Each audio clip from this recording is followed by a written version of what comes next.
He was lying face down on the floor, which was made of dirt. His body wouldn't obey him.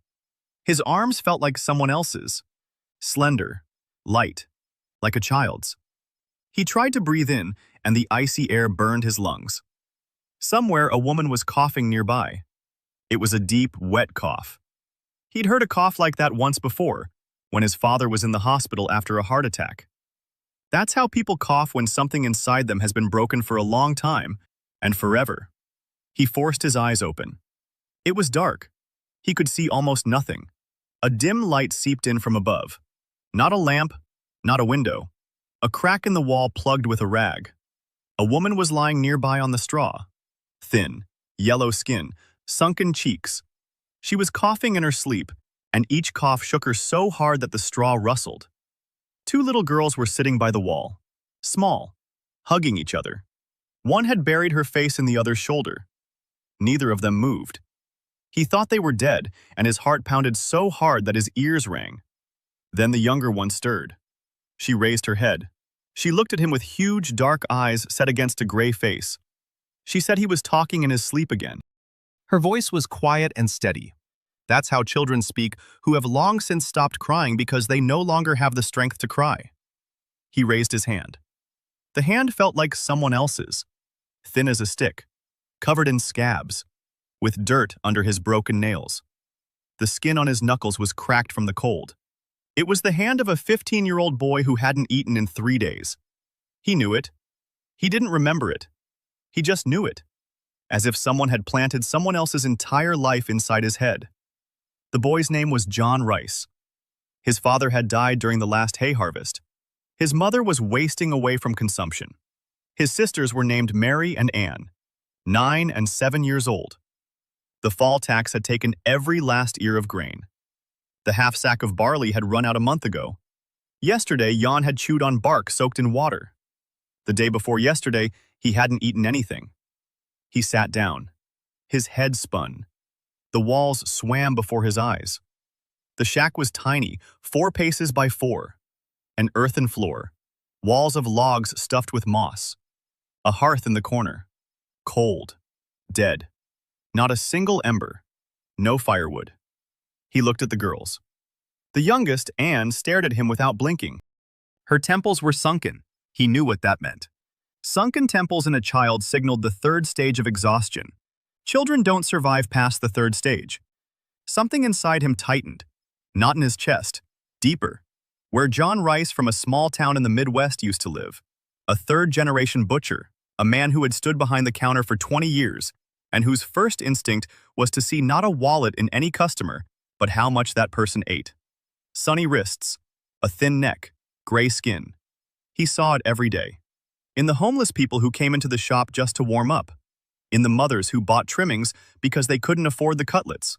For the elderly who took bones for broth and pretended it was for the dog. He always knew. And he always slipped in an extra piece, silently, without looking them in the eye. That's how his father had taught him.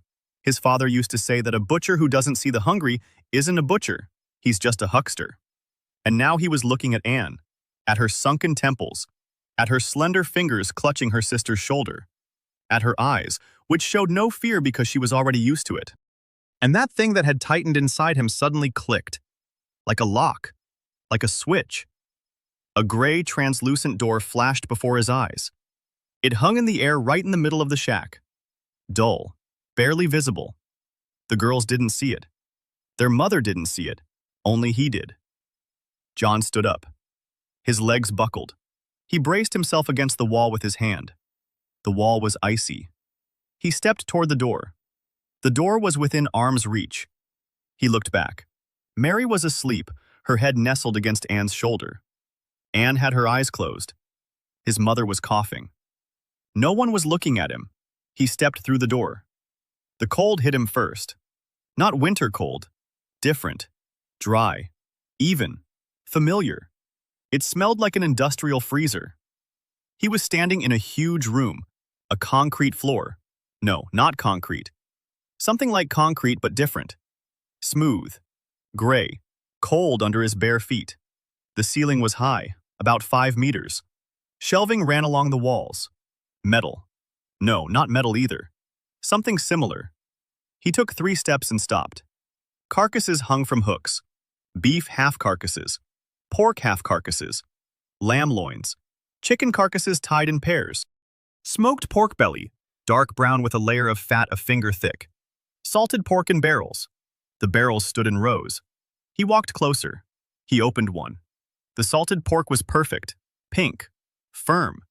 It smelled of salt and just a hint of nutmeg. That's exactly how his grandfather used to salt it. He closed the barrel. His hands were shaking.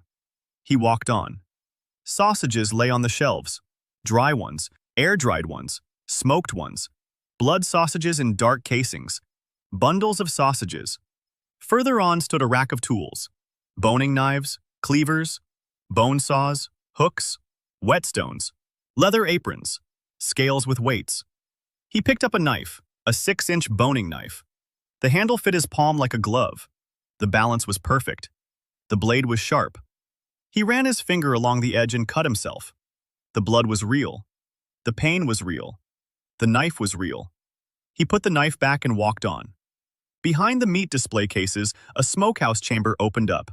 A bag of applewood chips, hickory, cherry, 1 bag of each.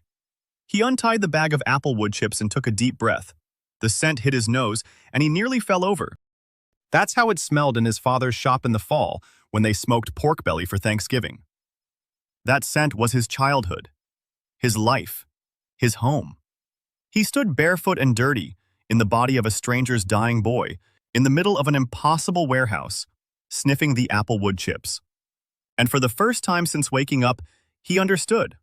This isn't a dream. This isn't delirium.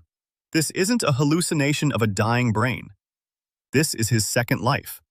And in this life, he has something no one else in this world has. 4.5 metric tons of meat, a full set of butcher's tools, a smokehouse, spices, and 20 years of experience. He stood there for another minute. Then he walked back toward the exit. He stopped at the exit. He took a bone off the hook, a beef marrow bone. Heavy, thick, with marrow inside. He cut 4 pounds of trimmings from the nearest carcass. The boning knife sliced through it like butter. His hands remembered. His muscles remembered. Even muscles that weren't his own obeyed, because a butcher's skill lives not in the hands but in the head. He wrapped the meat in a piece of clean cloth that was lying on the shelf next to the aprons. He scooped a pinch of salt from the bag on the spice rack. He took a pinch of black pepper. He thought for a second and took a bay leaf as well. Just one. That was enough. He knew what to do. He went back out into the shack. The door closed silently behind him. It vanished. The shack was dark and cold. His mother was coughing. The girls were asleep. A pot stood on the floor next to the hearth, empty, black with soot. There was no firewood. John set the bundle of meat down on the floor. He went outside. Night. The cold was so biting that the air cut into his face. The snow was knee-deep. The village slept. Not a single light was on.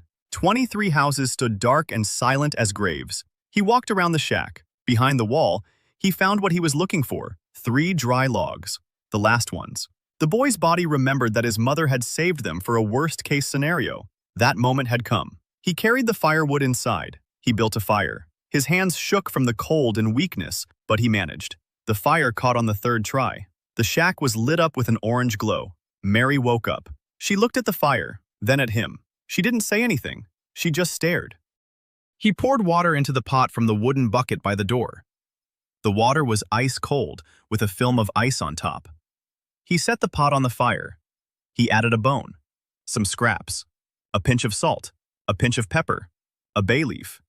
He stepped out to the threshold and found a bunch of wild onions by the wall under the snow.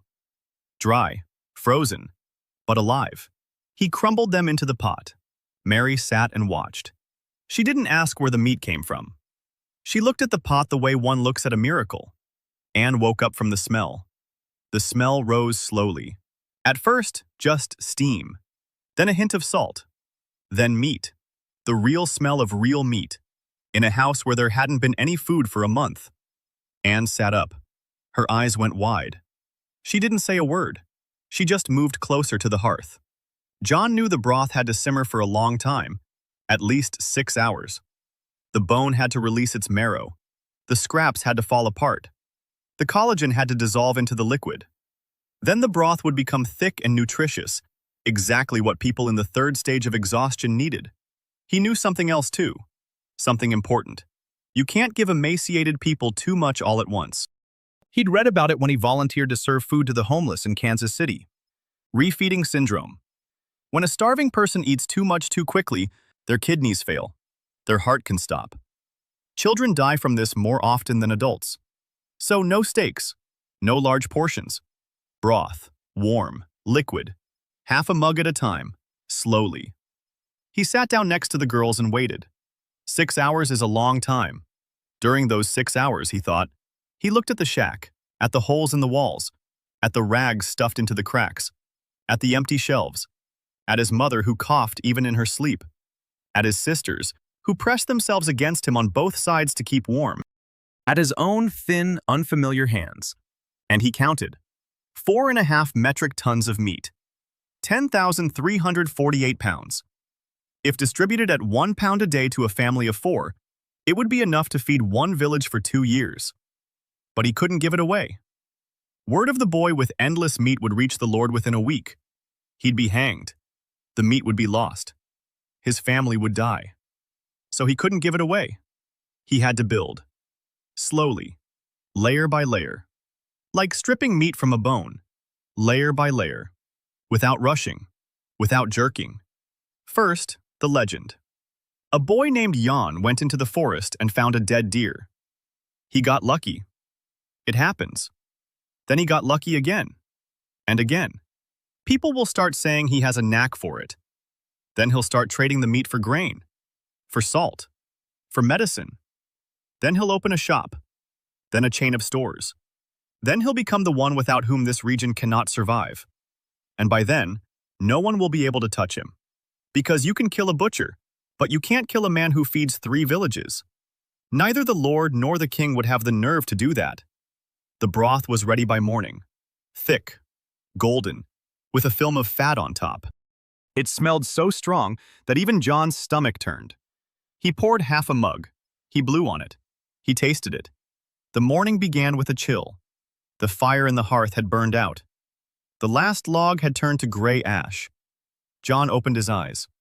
His sisters were sleeping, huddled close to him. His mother was breathing evenly. She wasn't coughing. He carefully freed himself. He stood up. His body ached. This strange, thin body throbbed in every joint. His knees, his elbows, lower back. That's how it hurts when the body starts to devour its own muscles. He knew these signs. He'd seen them in the homeless people who came to the shop in winter. The boy's body was on the brink. Another week without food, and his heart would simply stop. He poured the remaining broth into a mug. He drank half of it himself, slowly, in small sips. His stomach clenched at the unfamiliar warmth and nearly pushed it back up. He waited it out. He finished it. He left the other half for his mother. He went outside. The village of Helmsdale looked like a graveyard. Gray snow, gray sky, gray houses. Not a wisp of smoke from any chimneys. No one had any firewood. People were burning whatever they could find. Straw, dry manure, old furniture. One family had torn down their own fence for firewood 3 weeks ago. Now they were tearing down a wall of their hope. John walked down the village street. It was a stretch to call it a street. Just a trampled path between the houses, buried in knee-deep snow. He was heading toward the forest. Jan's memory guided him. The forest began 100 paces past the last house. Dense, dark, full of fir trees. The snow wasn't as deep under the trees. He walked far enough that the houses disappeared behind the trees. He stopped, looked around. No one. Silence. Just the wind and the creaking of the trees. The door appeared immediately, gray, translucent. He stepped through it. The refrigerator greeted him with a steady, dry chill. He worked quickly. He took the hind leg of a roe deer off the hook. No, not a roe deer. There were no roe deer here. He looked more closely. Lamb chops, beef, pork, chicken. For his plan, he needed something a hunter could find in a winter forest. A hare would do. There were no hares here.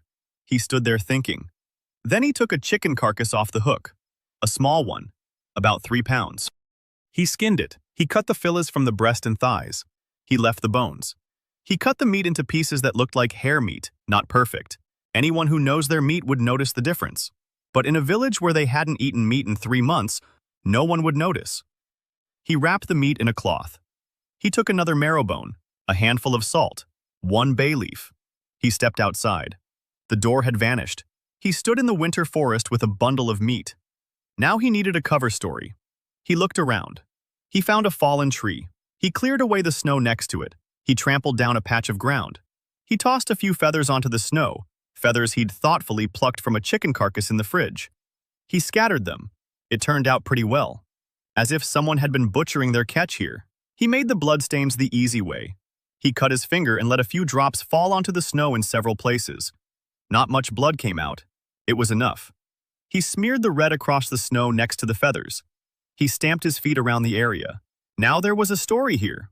A boy had found a dead bird in the woods. Maybe a capercaillie. Maybe a black grouse. Maybe something bigger. Winter. Birds die from the cold. It happens. Rarely, but it happens. He picked up the bundle and headed back to the village. Old Martha was the first to see him. She was standing by her house, scraping ice off the threshold. She looked like all the old people in this village. Withered, hunched over, with hands like tree roots. She was over 60, and by local standards, she was ancient. She saw the bundle and froze. Then she saw the bloodstains on his hands. Then she looked him in the eyes. He said he'd found a dead capercaillie in the woods. A big one. It must have frozen to death during the night. He'd cut off what he could. The rest had been carried off by foxes. Martha stared at him. She didn't blink. Then she said that yesterday their house had smelled like meat. He nodded. He said that yesterday they'd had cooked something else. A bone. He'd made broth. Martha was silent. Then she said her grandson was sick, 3 years old. He hadn't gotten out of bed for 2 weeks. John looked at her. He could see it. Her hands were shaking, not from the cold, from the fact that she was asking for help. Old people around here would rather die than ask for food. If Martha was asking, it meant her grandson was really sick. He unwrapped the bundle, cut off a piece of meat, 1/4 pound, no more. An emaciated 3-year-old couldn't handle any more than that. He wrapped it back up in the cloth and handed it to Martha. He told her to make broth. Just broth. Don't fry it. Don't give him the meat in chunks. Just broth. And give the boy 3 spoonfuls every 2 hours. No more. Martha took the meat. She pressed it to her chest. She looked at him strangely. That's not how you look at 15-year-old boys. That's how you look at someone you're trying to understand. She said he sounded like a doctor. He said his mother had taught him. Martha nodded. She turned away. She went back to her room. At the doorway, she turned around and said that yesterday their house smelled like a castle during a harvest festival. He didn't answer. By noon, everyone knew about the discovery. It was a small village, 23 houses. News spread here in an hour. The blacksmith Bran was the first to arrive. He was big, broad-shouldered, with hands like shovels, but thin. Even the blacksmith was thin. His skin was stretched tight over his cheekbones. His eyes were sunken. He asked if it was true that Jan had found a capercaillie.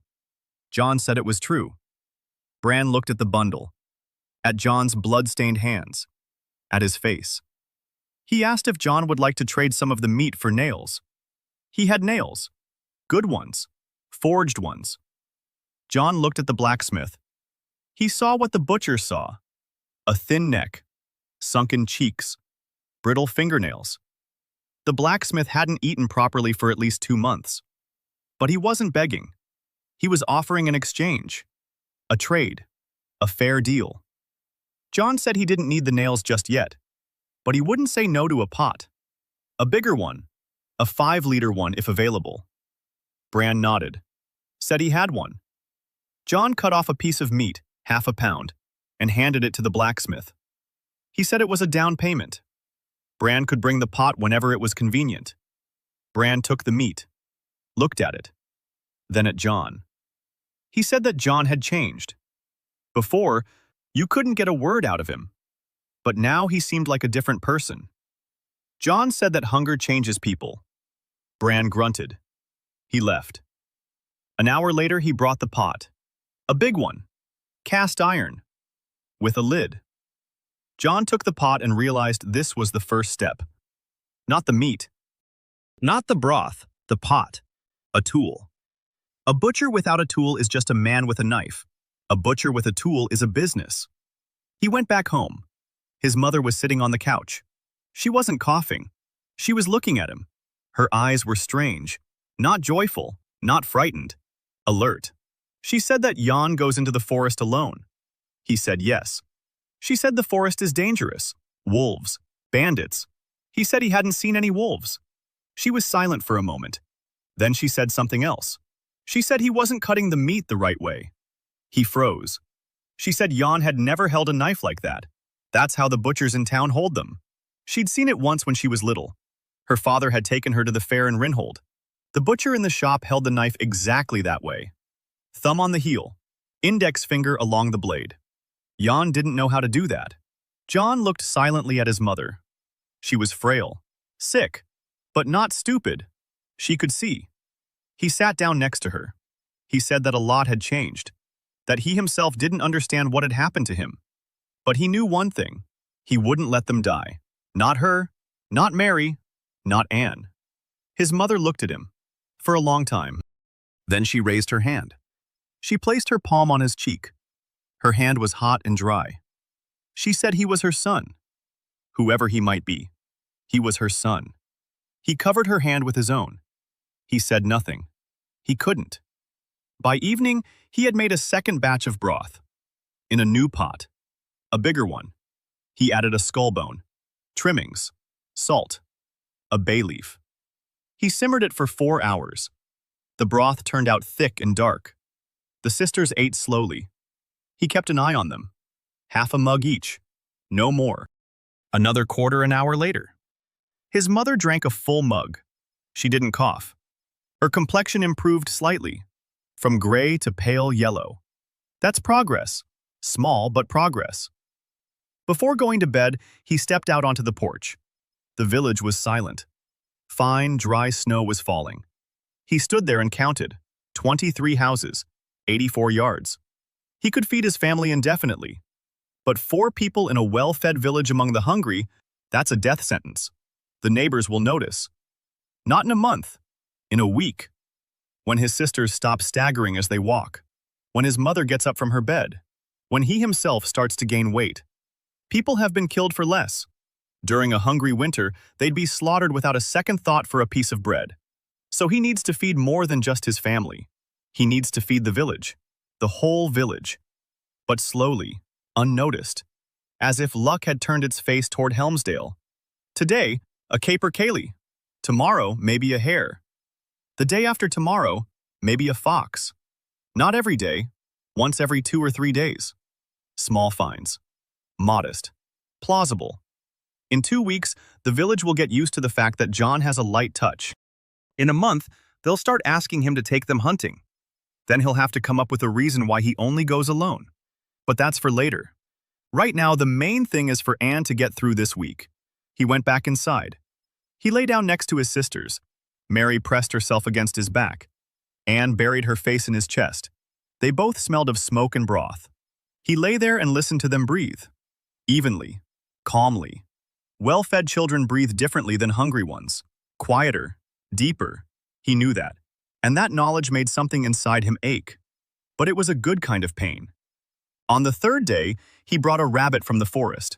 On the 5th day, a grouse and a handful of frozen berries he'd found under the snow.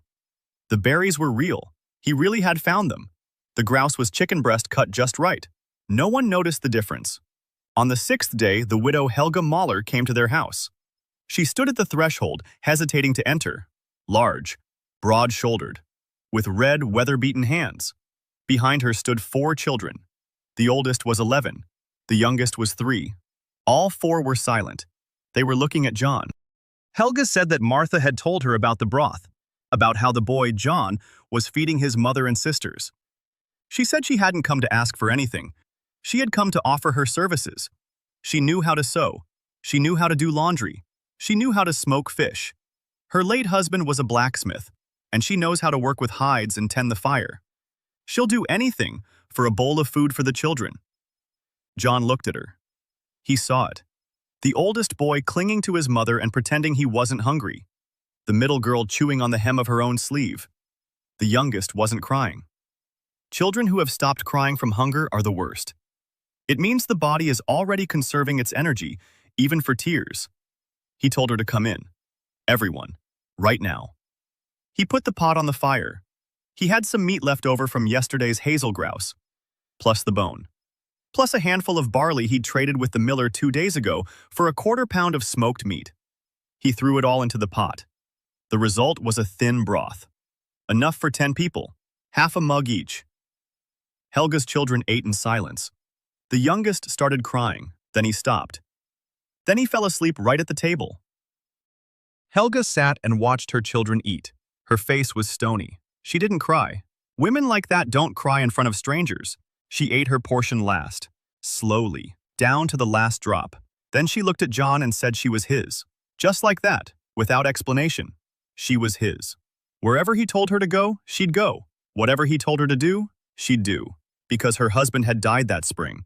And since then, not a single person had looked at her children and seen that they were hungry. But this boy had seen it. John said he needed help with the smokehouse. Helga didn't ask which smokehouse, she just nodded. On the 7th day he began to build. Not the smokehouse. It was too early for that. He started with a pit, behind the house, in the frozen ground. He dug for 3 hours. His hands ached. The boy's body was weak, but the broth and meat over the past week had done their job. He felt a little stronger, a little more steady. The pit was 2 steps deep and 4 steps long. He lined the walls with stones that Bran had brought in exchange for a quarter pound of meat. He built a fire at the bottom. On top, he placed a grate made of twigs. He hung thin strips of meat on the grate, beef trimmings from the refrigerator. He sprinkled them with salt. He added wood chips, apple wood. He covered the pit with a wet mat. The smoke rose slowly and thickly. It was slightly sweet, with a warm hint of apple. The scent drifted through the village. People stopped. They sniffed the air. They turned their heads. There had never been a smell like this in Helmsdale before. 4 hours later, he took the meat off the grill. It was dark, firm, with a light crust. Not bacon, not brisket, something in between. But for people who hadn't eaten meat in 3 months, it was the best thing they'd ever tasted. He sliced it thinly, arranged it on a clean cloth. 12 slices. 4 for the family. 4 for Helga and the children. 4 for trading. He made his first trade that very evening. 3 slices of smoked meat for half a sack of barley from the miller. The miller, whose name was Oswald, was the only one in the village who still had any grain left.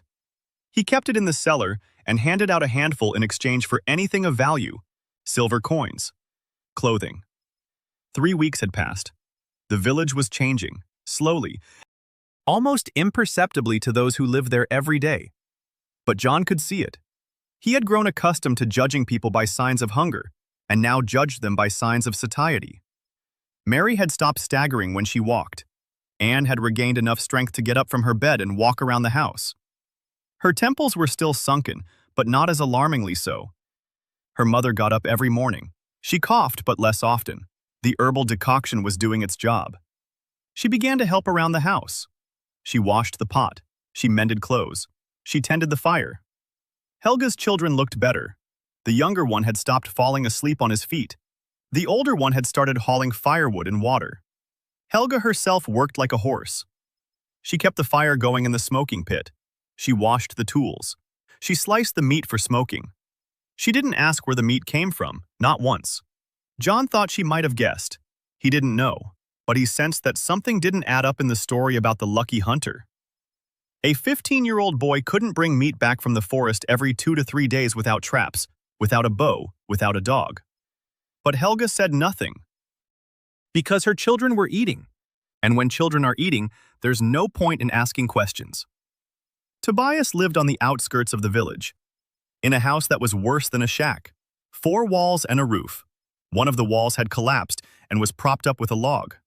The roof leaked. There was no floor at all, just dirt. Tobias was 22 years old, tall, stooped, with long arms and large hands. His face was flat and good-natured. His eyes were light, empty. That's what they said in the village. Tobias had empty eyes. The village fool. His parents died when he was 14. He'd lived alone ever since. He did whatever he was told in exchange for food. He dug, he hauled, he chopped, he said nothing. People considered him hopeless, useless, a burden that, for some reason, was still breathing. John came to see him that morning. Tobias was sitting on the ground by the wall of his house, staring into space. He hadn't eaten in 4 days. John could see that. His skin was gray, his eyes were sunken, his lips were cracked and bleeding. John sat down beside him. He pulled a rag from his bosom. He unfolded it. Inside was a piece of smoked meat, warm. He'd kept it warm with his own body while walking here. He held it out to Tobias. Tobias looked at the meat, at John, back at the meat. He took it, bit off a small piece, chewed for a long time, swallowed, bit off another piece. John told him to eat slowly. Tobias nodded. He ate slowly. He finished. He looked at John. Something flickered in his empty eyes. Not gratitude, not joy. Surprise. Pure, childlike surprise that someone had come. John asked if Tobias knew how to work with his hands. Tobias said he did. John asked what exactly. Tobias began to list them. He could dig. He could chop wood. He could carry things. He could build a stone wall. He could weave baskets. He could make ropes. He could repair a roof. He could make nails if he had a hammer and an anvil. John listened. The list went on and on. Tobias kept listing and listing. Every skill he'd learned during his 8 years of living alone. The village fool turned out to be a village jack-of-all-trades whom no one ever asked what he could do. Everyone just told him what to do. Dig here. Haul that over there. Shut up. John said he needed an assistant, a permanent one, every day. The work was hard. But there were 3 hot meals a day. Porridge in the morning, soup at noon, meat and bread in the evening. Tobias looked at him. Tears welled up in his light-colored eyes. Not because of the food, because of the words. 3 times a day. He couldn't remember the last time he'd eaten 3 times a day. He couldn't remember if he'd ever eaten 3 times a day even once in his life. He said he agreed. His voice turned out to be low and steady. Not the voice of a fool. The voice of a man who simply hadn't spoken to anyone in a long time. John held out his hand to him. Tobias shook it. His palm felt like sandpaper. Broad, rough, strong. The hands of a craftsman whom no one had ever appreciated. With Tobias, everything moved faster. They dismantled the old smokehouse and built a new one, bigger, deeper, with double walls of stone and clay. Tobias worked silently and precisely. He only needed to be shown once. He memorized it, didn't take notes, just watched and repeated. His hands moved with confidence. The stones fit together perfectly. The clay didn't crack. 3 days later, the smokehouse was ready. A real one, with a flue, with a grate made of wrought iron rods that Bran had made in exchange for half a pound of meat. With a lid made of thick planks. John loaded the first batch. 10 pounds of beef trimmings, sliced thin, salted, peppered, placed on the grate, covered with apple wood chips, closed the lid. The smoke flowed steadily, warm, sweet. He kept an eye on the temperature. There was no thermometer here. He gauged it with his hand. He held his palm up to the grate. If he could hold it there for 5 seconds, that was the right temperature for cold smoking. If 3 seconds, it was too hot. If 10, too cold. His grandfather had taught him that. Tobias stood nearby and watched. Then he took a stub of a charcoal pencil and a flat piece of birch bark out of his pocket. He began to write. His letters were crooked and large. He wrote slowly, but he wrote. John asked what he was writing down. Tobias said it was Rice's Law. John asked what law. Tobias showed him the birch bark. It was written there. 5 seconds with your palm means it's right. 3 seconds means too much fire. 10 seconds means not enough fire. Rice's first law. John looked at him, then at the birch bark, then back at Tobias. He wanted to say that this wasn't a law, but simply a way to determine the temperature. He didn't say it, because for Tobias, it was a law. The first rule that someone had explained to him rather than simply ordered him to follow. John nodded. He said it was right. Let it be the first law. 2 days later, what he had been waiting for and fearing. Hrothgar Kripp arrived at the smokehouse. Lord Volker's steward. John recognized him from the description in Ion's memory. Fat. Although fat here simply meant not thin. A pock-marked face. Small eyes. Short of breath. He was riding a horse. The horse was skinny.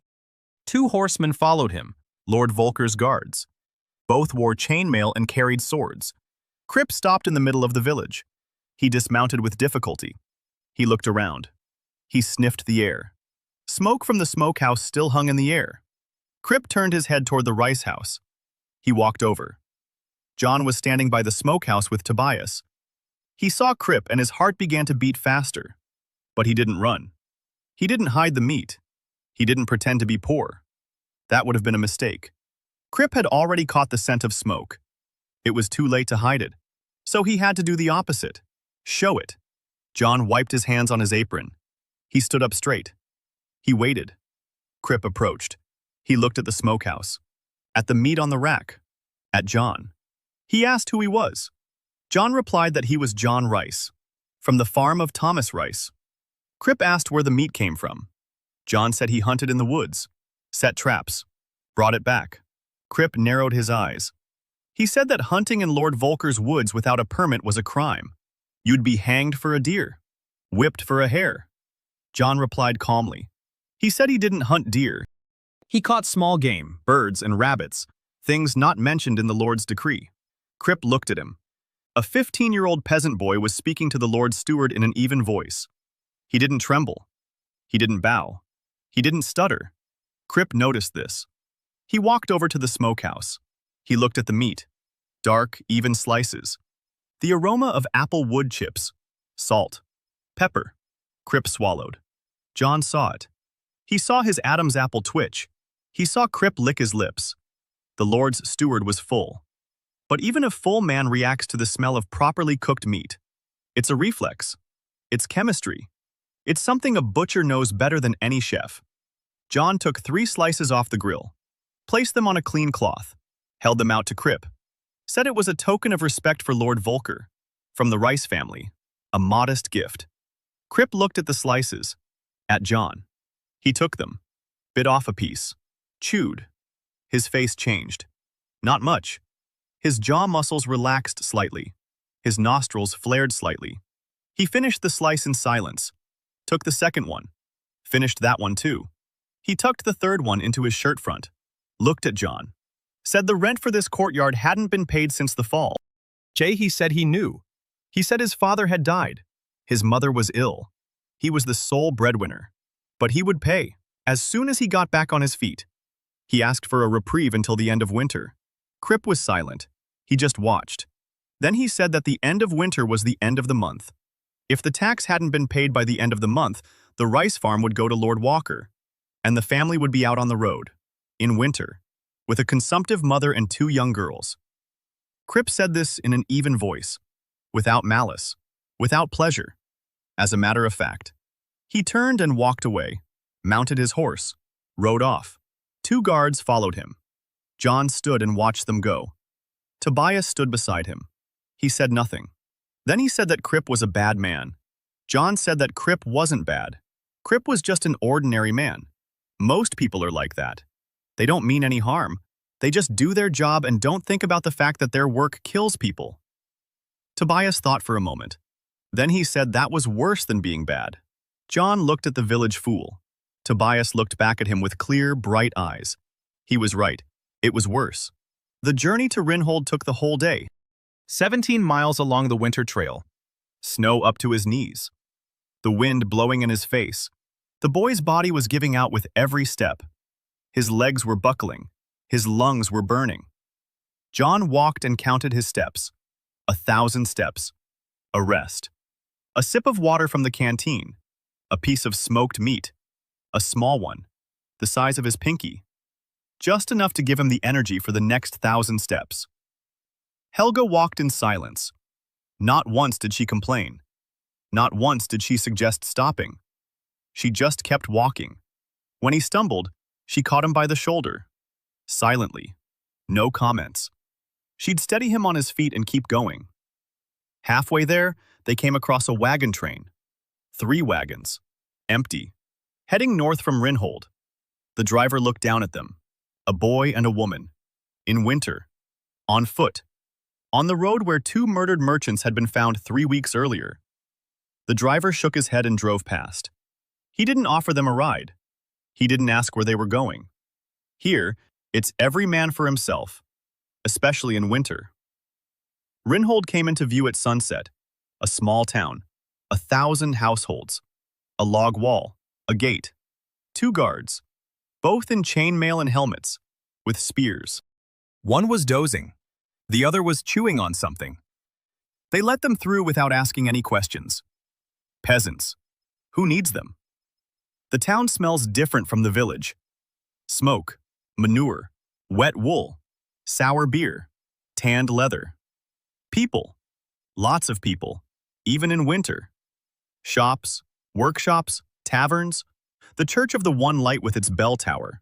The market in the square, empty at this time of day. People had been trading here in the morning. John walked through the streets. He was looking for a butcher shop. He found 2. Both were closed. A third was open. Small. Dirty. A crudely drawn bull's skull on the sign. Inside, behind the counter, stood a man. Short, wiry, with a long, thin face and quick eyes. Bloodstains on his apron. Old ones. A knife in his hand. A dull one. John could tell by the way the butcher pressed down on the blade as he sliced. A dull knife is a disgrace. That's what his father used to say. The butcher looked at them. A boy and a woman. Peasants. He said the shop was closing.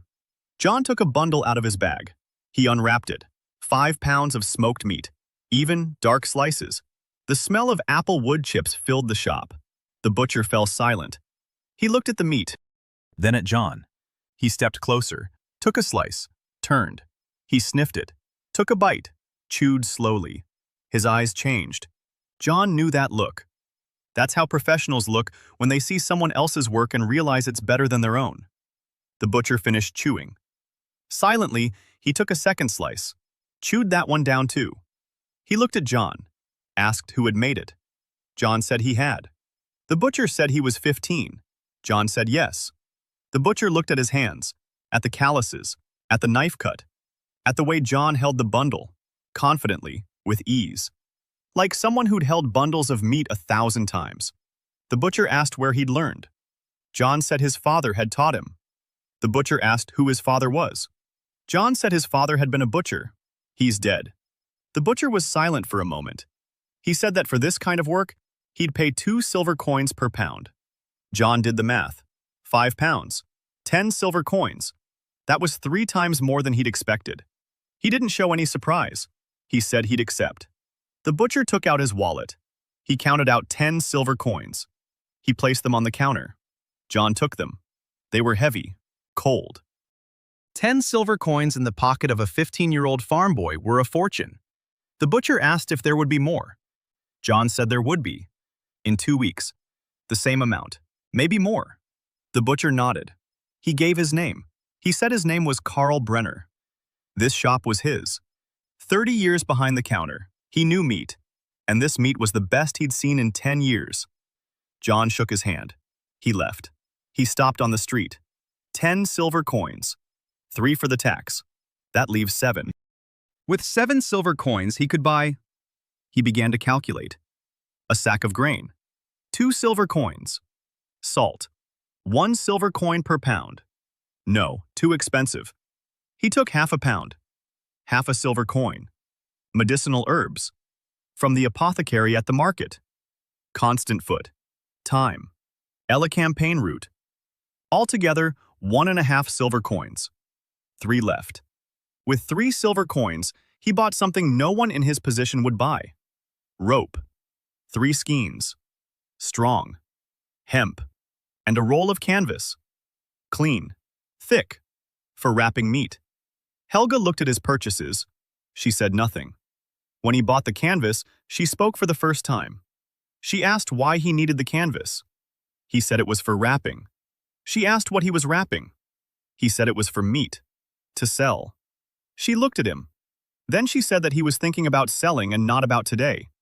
He said that today was already settled. They needed to think about tomorrow. Helga was silent for a moment. Then she said that her husband used to say the same thing. John said nothing. They spent the night in a barn on the outskirts of town. He didn't want to pay for a room at the tavern.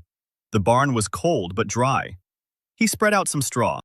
He took 2 pieces of smoked meat and half a loaf of bread, bought from the baker for a copper coin, from his bosom. They ate in silence. Helga chewed slowly. She closed her eyes. Then she opened them. She looked at him.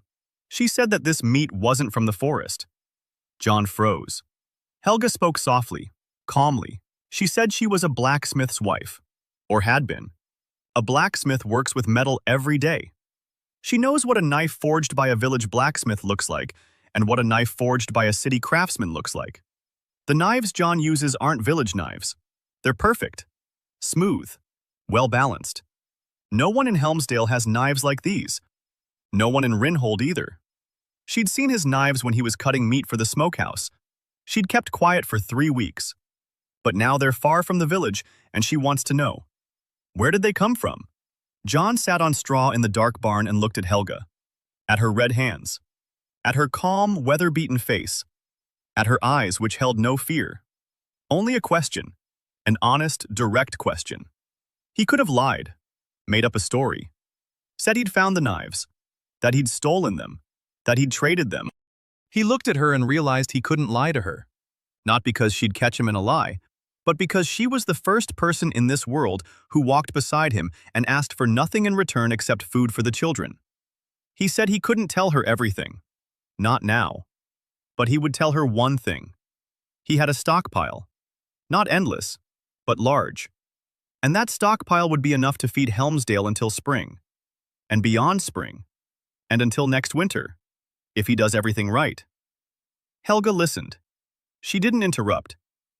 Then she asked one thing. She asked if he had stolen it. John said no. He hadn't stolen it. She looked at him. For a long time. Then she nodded. She said she believed him. She lay down on the straw. Turned onto her side. She closed her eyes. A minute later, she was asleep. John sat there thinking. He had just confided in the first person in this world. Helga didn't know the details. She didn't know about the refrigerator. She didn't know about the 4.5 metric tons of meat. But she knew the most important thing. John Rice has a secret. And that secret feeds people. That was enough for her. She believed him not because he'd told a convincing lie, but because her children were eating. And because he'd never once asked for anything in return. In the morning they left Rinhold. The return trip was easier. The wind was at their backs. John carried the shopping bag. Helga carried the grain, 20 pounds of barley on her shoulder, without complaint. They walked in silence. Halfway there, Helga said one thing. She said that if he wanted to sell meat in Rinhold, he didn't need a shop, he needed connections. Brenner's shop is small. Brenner buys cheap and sells high. John's meat is worth more than 2 silver coins a pound. Much more. There's no meat like that in this town. Not in this kingdom. She realized this because she'd seen the look on Brenner's face when he tasted it. The butcher didn't haggle. Butchos always haggle. Brenner didn't haggle because he was afraid John would go to someone else. So the meat is worth 3 silver pieces. Maybe 4. That means it needs to be sold not through Brenner but directly to the nobility. To merchants. To people who pay not in silver but in gold. John listened and realized that Helga was not just a blacksmith's widow. She calculates. She sees. She thinks. She'd simply never had the chance to think about anything other than survival. Now she does. And that changes everything. They returned to Helmsdale by evening.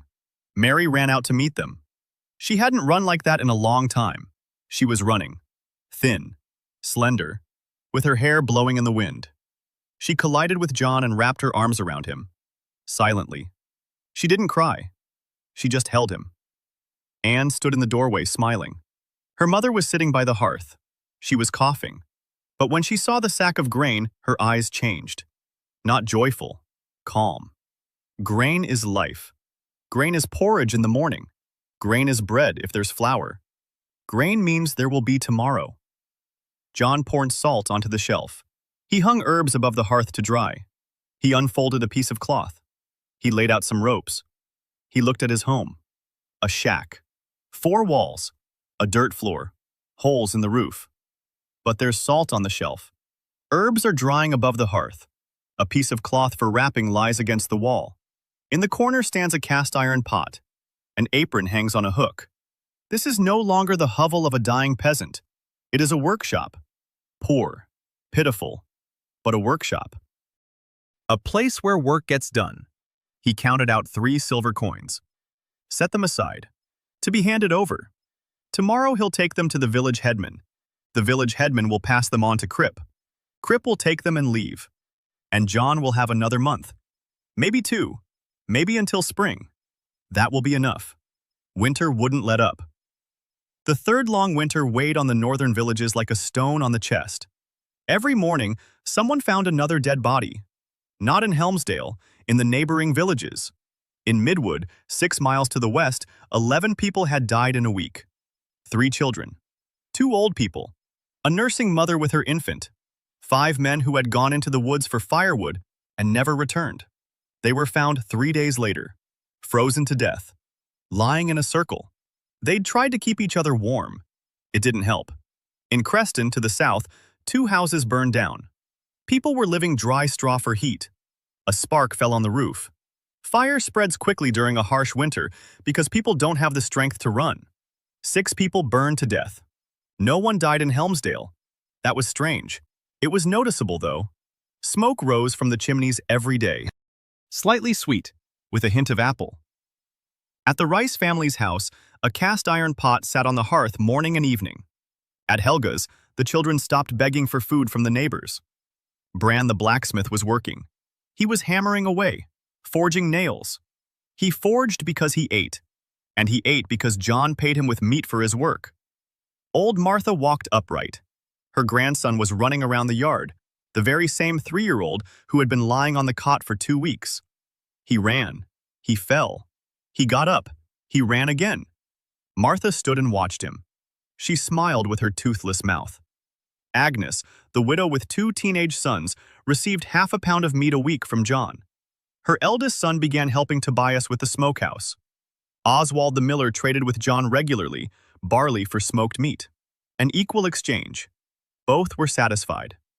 The village breathed, quietly, cautiously, but it breathed.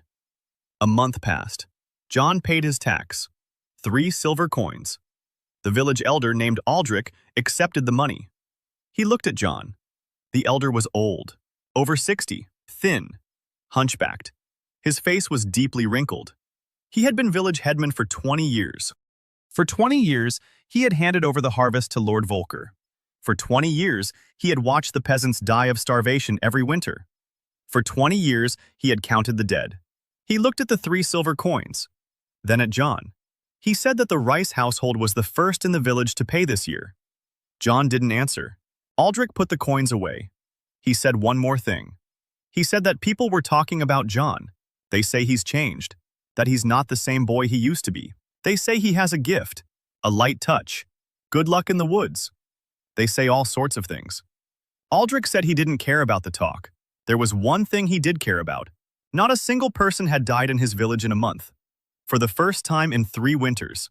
He didn't know why. He didn't want to know. He wants it to stay that way. John nodded. Aldrich turned and walked away. At the threshold, he turned back. He said that if John needed help, Aldrich the village elder knew nothing about it. But if he did need it, his door wasn't locked. John understood. Aldrich wouldn't help openly. It was dangerous. But he wouldn't stand in the way. For a village head who had lived under Volker for 20 years, this was a huge step. 3 days after paying the tax, John went into the far corner of the refrigerator for the first time. He'd been there twice before. Both times, he hadn't dared to go in. The door in the far corner, behind a stack of half carcasses, he'd seen it on the first day. Low, narrow, made of the same material as the walls. Not metal, not stone, something else entirely. Smooth and slightly warm if you pressed your palm against it. A symbol was carved into the door. a circle with 3 vertical lines inside. The middle line was longer than the side ones. He had never seen this symbol before, neither in his earthly life nor in Jan's memory. But when he looked at it, something at the back of his head tingled, as if he had seen it. A long time ago. Not with his eyes, with something else. He pulled on the handle. The door didn't open. He pushed. It wouldn't budge. He pressed harder. Nothing. The door was locked. Not with a lock. Not bolted. It just wouldn't open. As if it had decided not to open. He stood there for a long time. He pressed his palm against the symbol. His palm tingled. It didn't hurt. Like static electricity. He pulled his hand away. He stood there a little longer. Then he left. The door could wait. He had more important things to do. Here's what he had to do. A second trip to Rinhold. 7 pounds of smoked meat. 3 varieties. Brisket smoked over apple wood chips. Sausage made from beef trimmings with salt and pepper. And a new product, salted beef. Not barrel-aged, dry-cured. Sliced thinly and air-dried in the cold inside the refrigerator. Bresaola. Air-dried beef. Dark red, firm. With a complex flavor that unfolds as you chew. No one in this world had ever seen anything like it. He went to see Brenner. Brenner was waiting for him. 2 tables had been cleared. The counter had been washed. Brenner had even sharpened his knife. Poorly, but he'd sharpened it.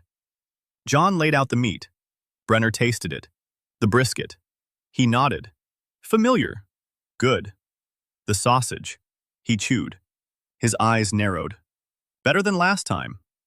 Then he took a slice of bresaola, sniffed it. His face took on a look of surprise. Took a bite. Chewed. Slowly. Stopped chewing. Put the slice on the table. Looked at Jan. Said nothing. He took another slice. Took a bite. Finished chewing. Licked his lips. Looked at Jan again. Said he didn't know what it was. Jan said it was dried beef. Brenner said he'd been working with meat for 30 years and had never tasted anything like it. Jan said it was an old method, a family recipe. Brenner was silent. Then he said 4 silver coins per pound. Jan remembered Helga's words. The meat was worth more. He said 5. Brenner didn't haggle. 5. 5 for the bresaola. 3 for the brisket. 2.5 for the sausage. Total, 33 silver coins for 7 pounds. Brenner counted out the money. His hands trembled slightly, not from nervousness, from anticipation. He was already calculating in his head how much he'd sell it for to his customers. Double, triple. The nobles in Rinhold would pay anything for meat like this. On the way back, Jan stopped at an apothecary shop. Small, dark. It smelled of herbs and something bitter. A woman stood behind the counter. Young, red-headed, freckled. Her eyes were green and fierce.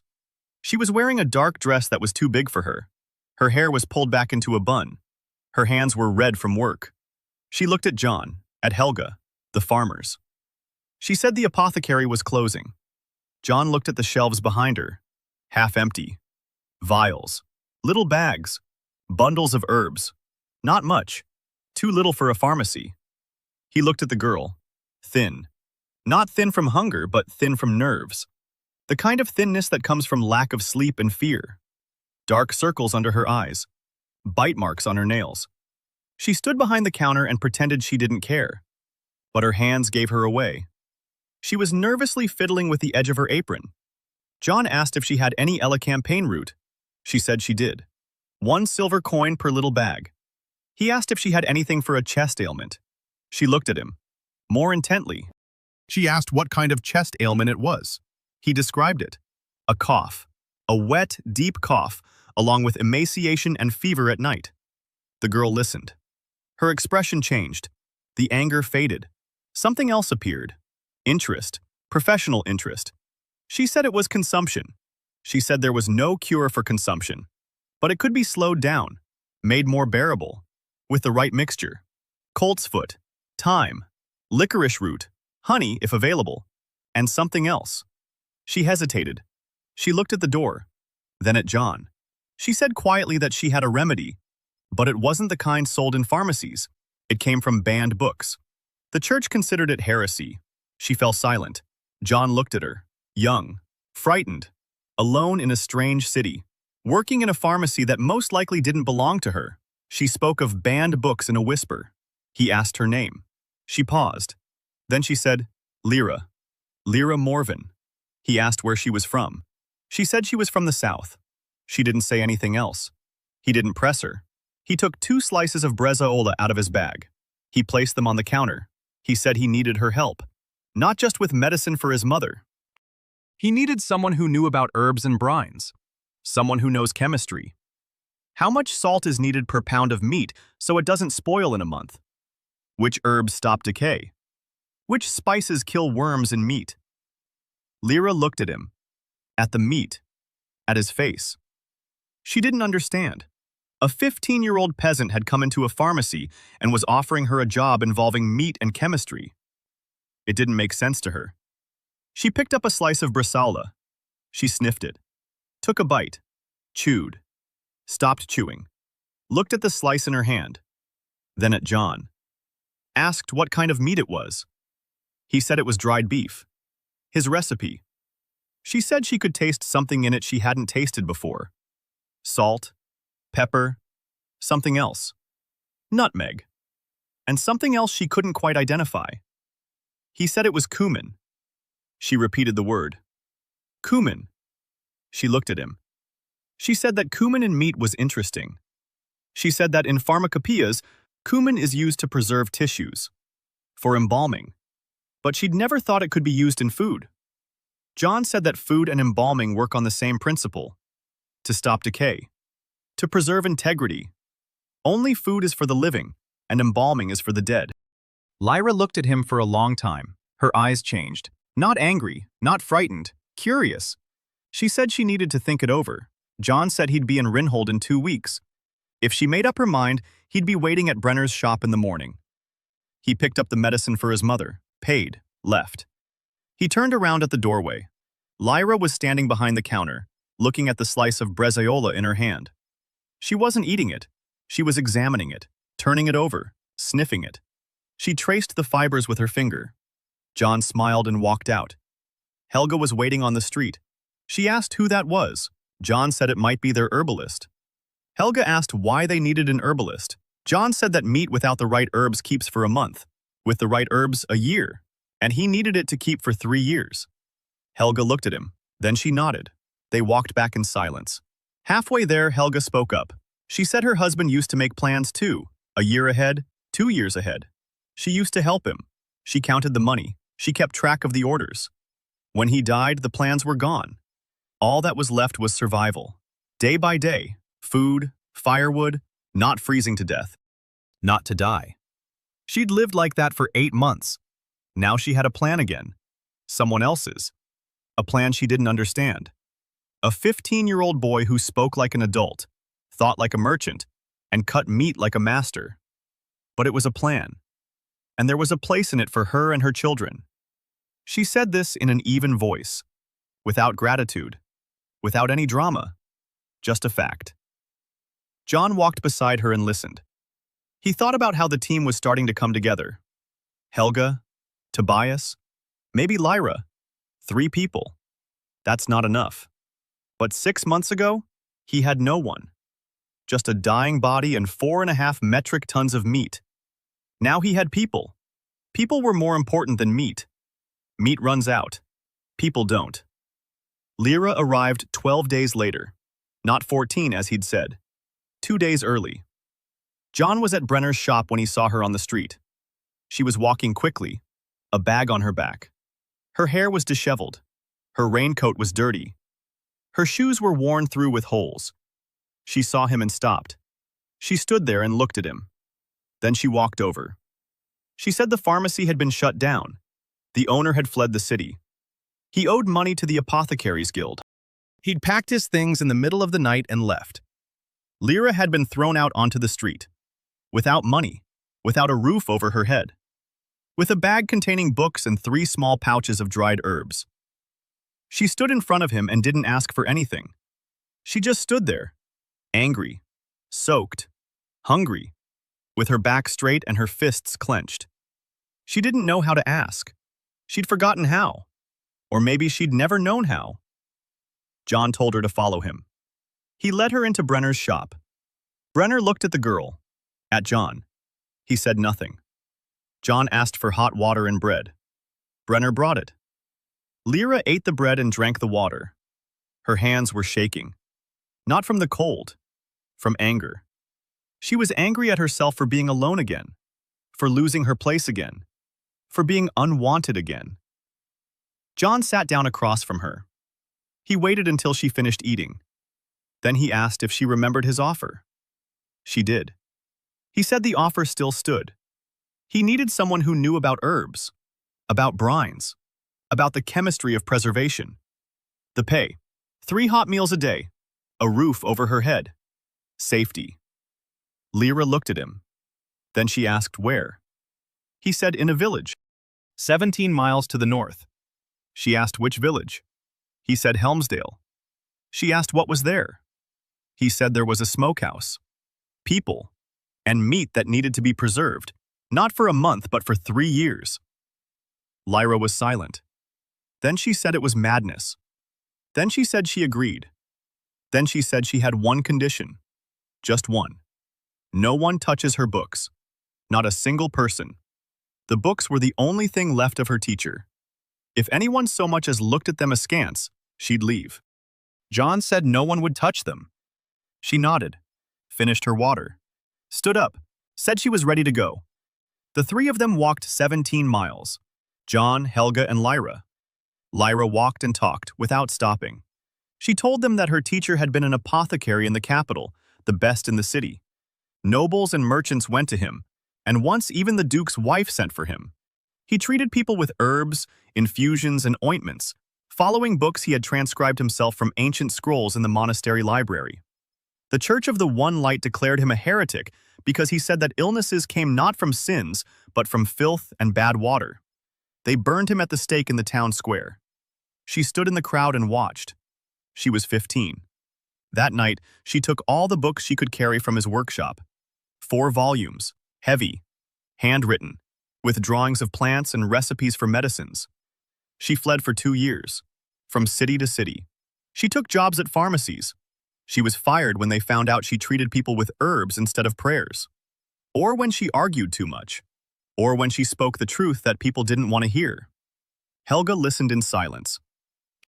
Then she said one thing. She said that in Helmsdale, no one is burned for herbs, because without herbs, children die. And when children die, people don't give a damn about the church. Lyra looked at Helga. For the first time all day, something other than anger appeared on her face. Something like relief. In Helmsdale, Lyra saw the smokehouse and fell silent. For the first time all day, she walked around the pit, looked at the stones, at the grate, at the meat. She touched the walls. She sniffed the smoke. Then she turned to John and said the walls were too thin. The heat was escaping. The smoke wasn't circulating evenly. The slices on the bottom are drying faster than those on top. In a month, the bottom layer will be over-dried and the top layer under-smoked. We need a double wall with a layer of clay and sand in between. We need a second smoke channel. We need a damper to regulate the airflow. John listened. She spoke quickly and precisely. Every observation was spot on. She saw problems he hadn't yet noticed himself because she had knowledge he lacked. He knew meat. She knew the processes. Together, they could build a smokehouse that relied not on luck, but on calculation. He said she could start tomorrow. She said she'd start right now.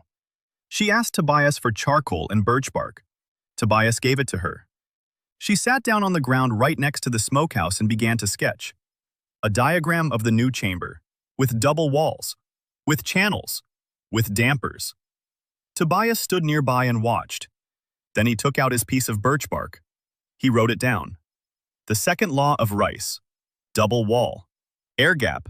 Damper. Lyra looked at him. At the birch bark. At the inscription. She asked what it was. Tobias said they were Rice's laws. She asked how many there were. He said there were 2. She looked at John. At Tobias. At the birch bark. Then she smirked. For the first time, she didn't smile. She smirked. Out of the corner of her mouth, she said that if they had laws, they needed a book, a proper one, with numbering, with descriptions. She looked at Tobias. She said she would keep records if he didn't mind. Tobias looked at her for a long time. Then he handed her his piece of birch bark. Silently. It was more than consent. It was trust. Tobias gave her the only thing of value in his life, his records. Lyra took the birch bark. She looked at the crooked letters. At the first law, a palm for 5 seconds means good. She read it aloud. Her voice faltered. She understood. This had been written by a man for whom the smoking temperature was the first piece of knowledge entrusted to him. The first piece of knowledge that someone had deemed him worthy of remembering. She put the birch bark in a bag next to the teacher's books, carefully, as if it were a treasure. Lyra settled into Martha's house. The old woman took her in without asking any questions. There was a spare bed in the house. The roof didn't leak. The hearth was working. Martha said that if the girl ate little and didn't make noise at night, she could stay as long as she wanted. Lyra ate little, but she made noise. At night she sat by candlelight and read her books. She rustled the pages. She muttered to herself. She took notes. Martha grumbled but didn't chase her away. 3 days later, Lyra presented John with a list. 27 herbs and substances that could be used to preserve meat. Salt, nitrate, vinegar, honey, juniper, rosemary, thyme, garlic, black pepper, cloves, ginger, cinnamon, nutmeg, and 14 more that John had never heard of. Half of these ingredients could be found in the forest, a quarter at the market in Rinhold. The rest would have to be brought in from the south.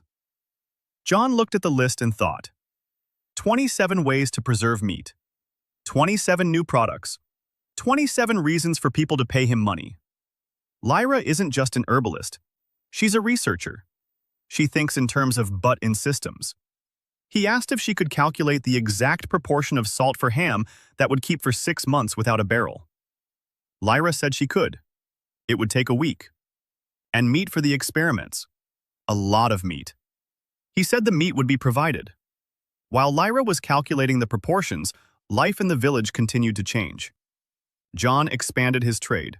Now he was fed not only his own family and Helga, he was feeding 12 households. Not for free. In exchange for work.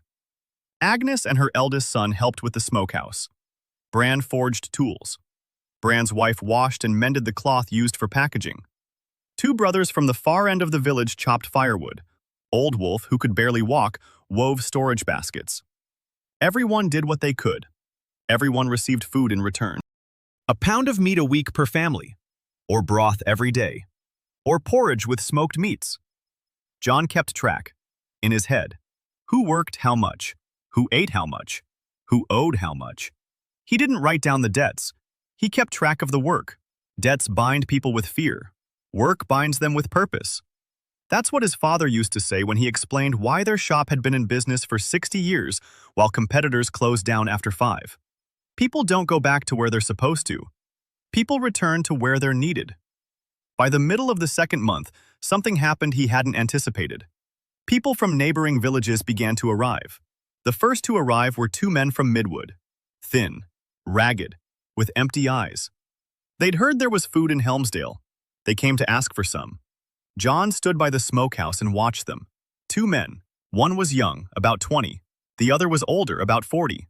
Both were in the final stages. Their skin was gray. They staggered as they walked. The younger man's hands were shaking. The older man's gaze was lifeless. John could have fed them. There was plenty of meat.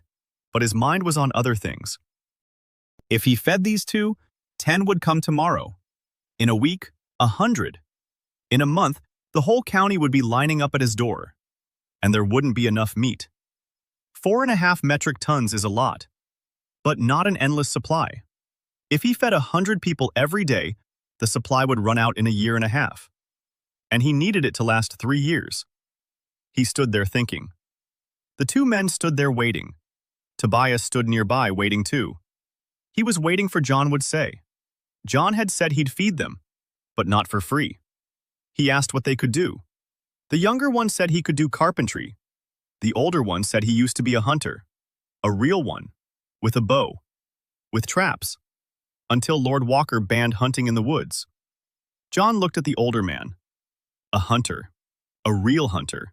A man who can get meat from the woods, Not from the fridge. Real meat. Game. That you can show people. Say, look, see? It's not just Jan who hunts. We have a team now. He said he'd feed them in exchange for work. The younger one would repair the roof of his house. Toward the end of the second month, Lyra finished her calculations. She came to John in the morning, holding a notebook. Not a birch bark one. A real one. She'd sewn it herself from scraps of fabric and filled 40 pages with a charcoal pencil. On the first page was written, "The Book of Brines." She sat down across from John and opened the notebook. She spoke quickly. 3 basic brines. The first. Wet, salt, water, nitrate, honey. The ratio is 12 parts salt to 100 parts water and 1 part nitrate. The meat sits in the brine for 21 days. It keeps for 4 months without refrigeration. The second. Dry. Salt, black pepper, cumin, juniper. The meat is rubbed with the mixture and hung in a dry, cool place. It dries for 3 weeks. It keeps for 8 months. Third. Combined. Wet brine for 14 days, then cold smoking for 7 days, then drying for 10 days. It keeps for a year or more. John listened and felt something stirring inside him. He knew these methods. All 3. His grandfather had used similar ones. But Lyra had added precision to them. Numbers. Proportions. She had turned the craft into a science. That was exactly what he needed. He asked about ham. Lyra turned to another page. Ham. Hind leg. Dry curing. 20 days. Then rinsing. Then air drying for 60 days. Then aging for 90 days. A total of 170 days from fresh meat to the finished product. It keeps for 2 years. If you add smoking over cherry wood chips after drying, then 3 years. John looked at her. He said she was a genius. Lyra blushed all the way to the roots of her hair. She blushed and got angry at herself for blushing. She said she wasn't a genius, just that she knew how to read. It was all written in her teacher's books. She just needed time and some meat to test it out. John said the first batch of ham would start today. He needed 4 hind legs.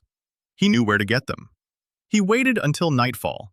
He made sure everyone was asleep. He went outside. He looked around. No one was there. The door appeared. He entered the refrigerator. He walked along the shelves. He took 4 pork legs off the hooks. They were heavy, 12 pounds each, 48 pounds of meat. He placed them on a cart he'd found in the corner of the warehouse on his first day. A small one on wheels, the kind you see in every butcher shop. He rolled it up to the exit. He stopped. He looked toward the far corner. At the door. At the symbol. A circle with 3 lines. He had seen that symbol before. Not in the cold store. Outside. Yesterday. When he went into the woods with Werner. On an old boundary stone at the fork in the trails. The stone stood half buried in the ground, overgrown with moss. The same symbol was carved into it. A circle. 3 lines.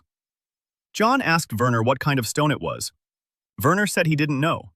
The stone had been there for as long as he could remember. The old folks say it marks the boundary of the old lands, lands that no one remembers. John stood in the fridge and looked at the door. The same symbol. The same lines. The connection was obvious. The House of Rice. The lands of the House of Rice.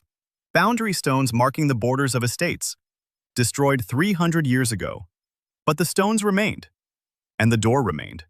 And it was waiting. He came out with 4 legs. He hid them in the cellar that Tobias had dug behind the house last week. The cellar was cold. The ground was frozen. The meat would keep. In the morning, he and Lyra began their first ham curing. Lyra gave the orders. John carried them out. For the first time in his life, he was the apprentice, not the master. And he liked it. Lyra knew chemistry. He knew meat. Together, they did what neither of them could do alone. She calculated the amount of salt. He determined where to salt deeper and where to salt more shallowly, based on the thickness of the fat layer. She mixed the spices. He rubbed the legs so that the mixture penetrated every crevice. Tobias took notes. Rice's 4th law. Salt follows fat. Where the fat is thicker, there is more salt.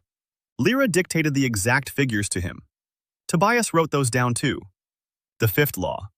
12 parts salt to 100 parts water. The sacred proportion. Lyra called it exactly that. The sacred proportion. She said it without a hint of irony. For her, chemistry was sacred, just as prayers are sacred to the church. The difference is that chemistry works. While the ham was curing, two things happened. First, Werner brought a deer back from the forest. A real deer. A young male.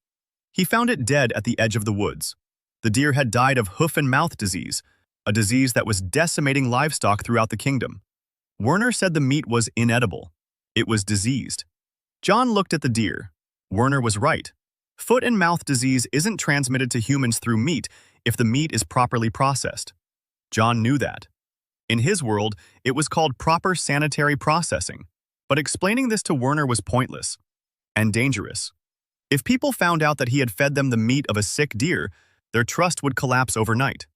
He told Werner to throw the meat away, far from the village, and bury it. Werner nodded and left. But the deer suggested something else to John. Foot and mouth disease was killing livestock. Livestock were dying throughout the kingdom. That meant there was no meat anywhere. That meant the price of meat would rise. That meant his smoked meats and ham would cost not 5 silver pieces per pound in 6 months, but 10. Or 20. Supply and demand. The economics of famine. He didn't want to think that way. But he did, because survival isn't about good intentions. Survival is about calculation. The second thing. On the third day after he began curing the ham, a horseman arrived in the village. Alone. On a fine horse. Wearing a hooded cloak. The rider rode slowly through the village. He stopped by the smokehouse. Dismounted. Pulled back his hood. A young face. About 25 years old. Clean-shaven. Expensive clothes. Not noble but merchant class. A fine woolen doublet. Leather gloves. Boots with spurs. He looked around. He looked at the smokehouse. At the smoke. At Tobias, who was standing nearby and watching the stranger warily. He asked where the owner was. Tobias said nothing. He just stood there. He didn't talk to strangers. John stepped out of the house. He saw a horseman. He walked over. The horseman looked at him, at the boy in a leather apron with a knife on his belt. He asked if this was his smokehouse. John said it was. The horseman introduced himself. Eric Talbot, junior steward of Baron Crane's estate. Baron Crane owned the lands east of Rinhold. Not the most powerful nobleman, but not a minor one either. 3 villages, a castle, a retinue of 30 men. Eric said that the Baron had heard about the butcher from Helmsdale. Brenner sold the Baron a pound of smoked brisket. The Baron tasted it. The Baron wants more. A lot. 10 pounds. Every month. Brisket and that dried beef, what's it called? John said, bresaola. Eric repeated the word.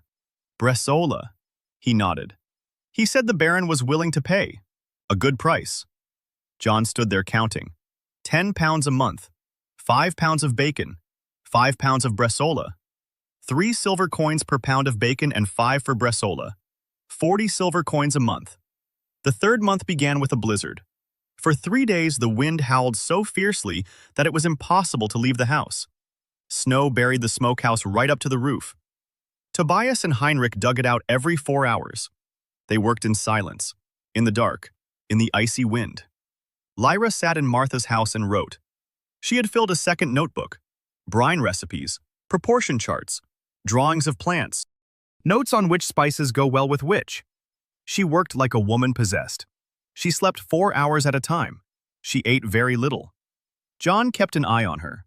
He knew this type of person. People like that forget about themselves when they're absorbed in their work. His father had been like that. He'd stand in the shop for 14 hours and forget to eat lunch. He died of a heart attack at 52. Every evening, John brought Lyra a plate of food and set it next to her notebook. Silently. She ate without looking, mechanically, like someone who stokes the stove not because they want warmth, but because they have to. On the 4th day, the blizzard subsided. The sun came out for the first time in 2 weeks. Pale. Winter sun. Low in the sky. But the sun. The village came out into the open. People squinted against the light. The children shouted with joy. Mary stood in the doorway and turned her face toward the sun. Eyes closed. A smile. The first real smile in a long time. That day, John made a decision. He gathered everyone together. Helga, Lyra, Tobias, Werner, Heinrich, Bran, Agnes. 7 people. His inner circle. The people who worked with him every day. Who ate his food. Who didn't ask questions. He said that in 3 weeks he would go to Rinhold. Not to sell meat to Brenner, to open a shop. His own. A small one. At the market. He would sell smoked meats and dried meat. Brisket, sausage, bresaola. A month after opening, he'd add ham. The first shipment would arrive just in time. For the shop, he needed a space, a counter, a sign, scales, packaging cloth, and someone to stand behind the counter when he wasn't there. He looked at Helga. Helga looked at him. She realized before he even said it. She nodded. She would stand behind the counter. Her 4 children would stay in Helmsdale with John's mother and Martha. Helga would live in Rinhold, near the shop. She would sell, count, keep the books. She knows how. John asked the others who could help. Tobias said he'd go. He'd build the counter. Bran said he'd forge the hooks for the sign. Heinrich said he could knock together some shelves and a table. Lyra said she'd write the name on the sign. She has beautiful handwriting. John looked at them. 7 people. 2 months ago, every one of them was starving. Now they were planning the opening of a butcher shop. He said the shop would be called Rice's Hunter's Table. Tobias wrote it down. Lyra corrected him. She said the sign should be shorter. Rice's Table. 2 words. Easy to remember. Easy to say. People remember short names. John agreed. Rice's Table. 3 weeks later, they set out for Rinhold. The 4 of them. John, Helga, Tobias, Heinrich. In a wagon borrowed from Oswald the miller in exchange for 3 pounds of meat. The horse was old and lame, but it pulled the load. On the wagon lay tools, boards, nails, fabric for the sign, and 20 pounds of smoked meat in canvas bundles. They traveled for half a day. Rinhold greeted them with mud and noise. It was market day. The square was packed. Peasants, merchants, soldiers, monks, beggars. John found a spot on the edge of the market, empty, between the potter's stall and the shoemaker's stall. Small, 4 paces wide, a canopy made of old canvas. He paid the market overseer 2 silver coins for the month. The overseer took the money and left. Tobias and Heinrich worked all day. By evening, the counter was set up, sturdy, made of thick planks. Shelves behind the counter, hooks on the shelves, meat hanging from the hooks. Helga hung up the sign. White cloth with black letters. Rice's Table. Lyra wrote the letters in charcoal. Neat. Beautiful. With flourishes. The name was written in small letters. Smoked and dried meats. Honest scales. Fair scales. That was John's decision. He brought his scales from the refrigerator. Real ones. With brass pans and calibrated weights. No one else in Rinhold had scales like these. All the merchants at the market used handheld scales. Inaccurate ones. Everyone shortchanged the customer by at least a tenth. This was considered the norm. Not theft, but the norm. It had always been that way. John set his scales on the counter. The brass pans gleamed. The weights stood in a row. Each stamped with its weight, a quarter pound, a half pound, a pound. He decided that every customer would see their meat being weighed. Openly, no cheating. If a customer wants to check, let them check. The weights are calibrated, the scales are accurate. This wasn't just an honest approach, it was a strategy. People don't remember the one who sells cheaper. People remember the one they can trust. That's what John's grandfather used to say. A butcher who is trusted will outlast any butcher who sells cheap. The first day of business. Morning. It's cold. John stood behind the counter in an apron. Helga was beside him. Before them lay neat rows of smoked meat on clean white cloth. Brisket, sausage, bresaola. The aroma wafted through the market. Applewood chips, salt, pepper. The first customer arrived an hour later. A woman, middle-aged. A maid, judging by her clothes. She was walking by and stopped. She sniffed the air. She approached. She looked at the meat, at the scales, at the sign. She asked how much. John named the price. 3 silver coins per pound of brisket. The woman flinched. Too expensive. She turned to leave. John cut off a thin slice of brisket, thinner than paper, and placed it on the clean cloth. He held it out and told her to try it. For free. The woman took it. She sniffed it. Took a bite. Chewed. Stopped. Looked at the slice. Then at John. She took out her purse. Bought a quarter pound. Left. 10 minutes later she returned. With her were 2 other women. Both maids. Both sniffed the air. By noon there was a line of 7 people at the counter. By evening, John had sold 12 pounds. 38 silver coins. Helga counted the money. Her hands didn't tremble. She counted calmly, confidently, like someone who is finally doing what they were meant to do. On the 3rd day of business, the man John had been waiting for and fearing nissed. He was fat, bald, wearing an expensive doublet with an emblem on the chest, crossed knives and a barrel, the emblem of the Butchers and Salters Guild. The man stood at the counter and looked at the meat, at the sign, at the scales, at John. He said nothing. Then he introduced himself. Gunter Gramm. The shop was open. Every day. Helga stood behind the counter from 6 in the morning until 6 in the evening. She learned to cut the meat into even slices. Not quite like John, but good enough. She learned to use the scales. She weighed it precisely, down to 1/4 of an ounce. Customers saw that. They remembered. They came back. By the end of the first week, the shop had regular customers. Maids from 3 noble households. The town doctor's wife. The cook from the tavern on Main Street. 2 merchants passing through. A monk who would come secretly after closing time and buy a 1/4 pound of sausage, tucking it into the hem of his robe. Helga didn't ask any questions. She sold.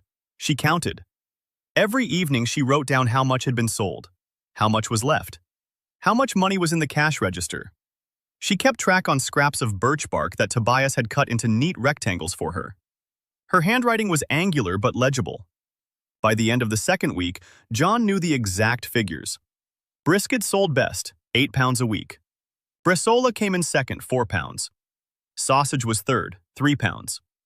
That totaled 15 pounds a week, 60 a month, at an average price of 3.5 silver coins per pound. 210 silver coins a month. Minus the guild's tithe, 21 silver coins. Minus the market stall rent, 2 silver coins. Minus expenses for cloth and firewood, 5 silver coins. Net income, 182 silver coins a month.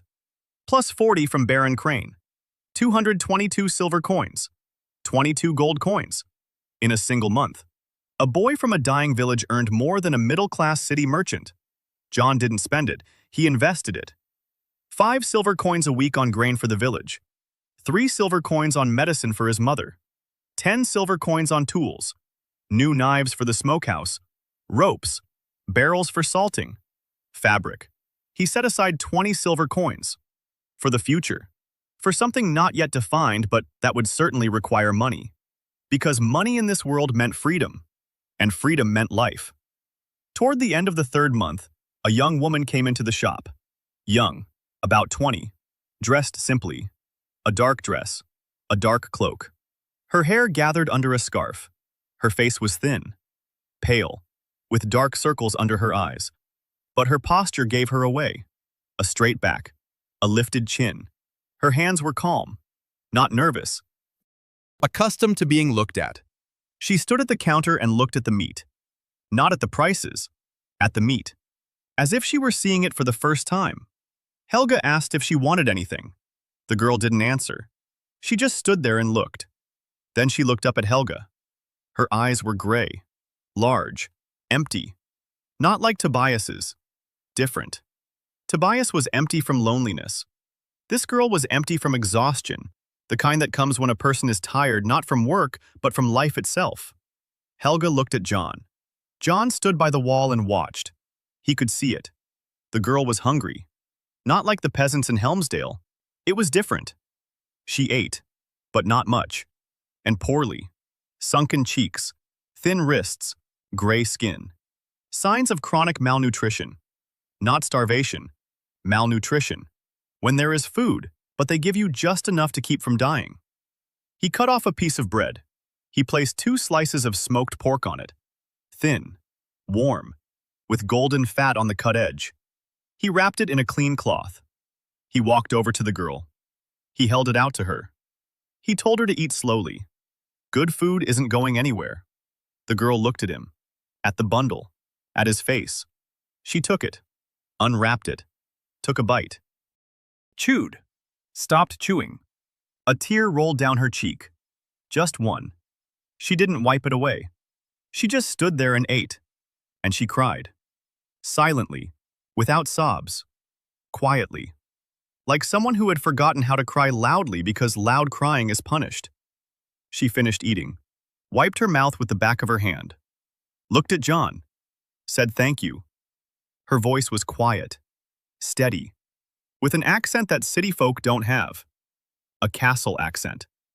That's how people who grew up among the nobility speak. John didn't ask who she was. He didn't bother. She turned and left. Quickly, without looking back. Helga approached John. She said the girl wasn't ordinary. John nodded. He knew. He didn't know who she was, but he knew she'd come back. Because he'd seen how she ate.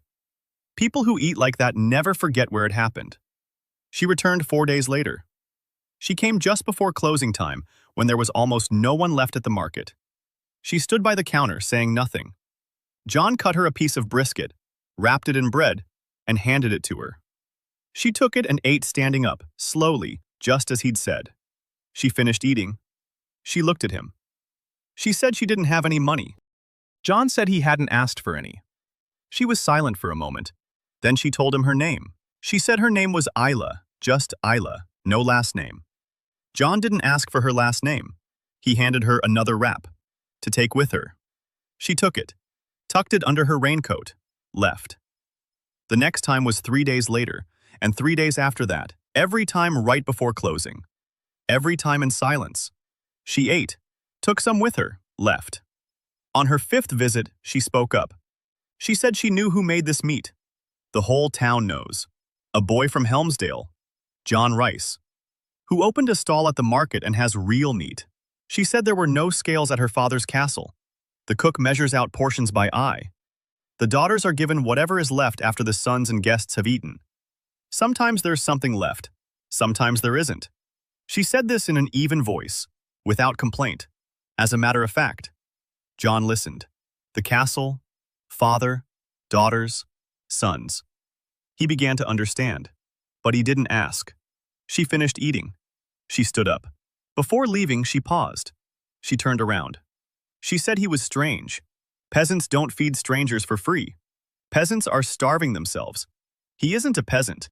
She doesn't know who he is, but he wasn't a peasant. She left. John stood there thinking. Ayla, the castle, the father and his sons, the daughters who were given leftovers. He remembered. Jan's memory. Lord Walker. 5 daughters. Not a single son. Walker hates his daughters simply for being daughters. The youngest is named Ayla. She's 19. He looked at the door through which she had left. Lord Walker's daughter. The man who takes everything from the peasants down to the very last grain. She comes to him. She eats his meat. Because her own father doesn't feed her her fill. The world he found himself in was cruel. But its cruelty did not lie in wars or monsters.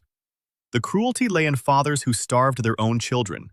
In a system that considers it normal for a girl from the castle not to be able to eat her fill. In people who walk by and turn a blind eye. He saw it. And that was the hardest part of all. Toward the end of the 3rd month, Kripp returned. This time he wasn't alone. 4 guards were with him, on horseback, armed. Kripp dismounted in the middle of the village. He looked around. The village had changed. Smoke was rising from every chimney. People were walking down the street. They weren't staggering. Children were running. They were shouting. They were laughing. There was a new awning over the smokehouse. The Rice family's house had a new roof. Helga's windows had shutters. Kripp watched, and his freckled face grew darker with every passing second. 30 people were supposed to have died here.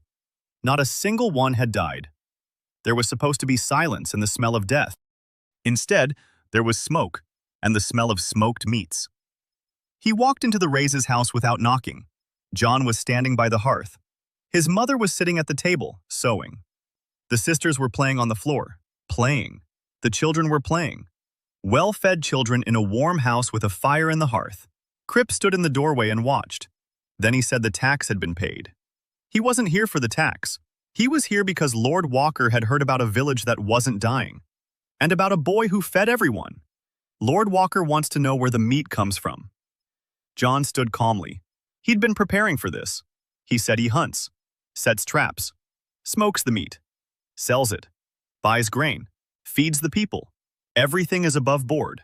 The tax has been paid. The guild's tithe has been paid. He has a license. Crip said that Lord Walker doesn't care about the guild's license. Lord Walker is curious as to why a peasant boy earns more than his steward. Crip said this, and in his voice John heard something he hadn't heard before. Envy. Not anger. Envy. Crip was envious. Spring hadn't come.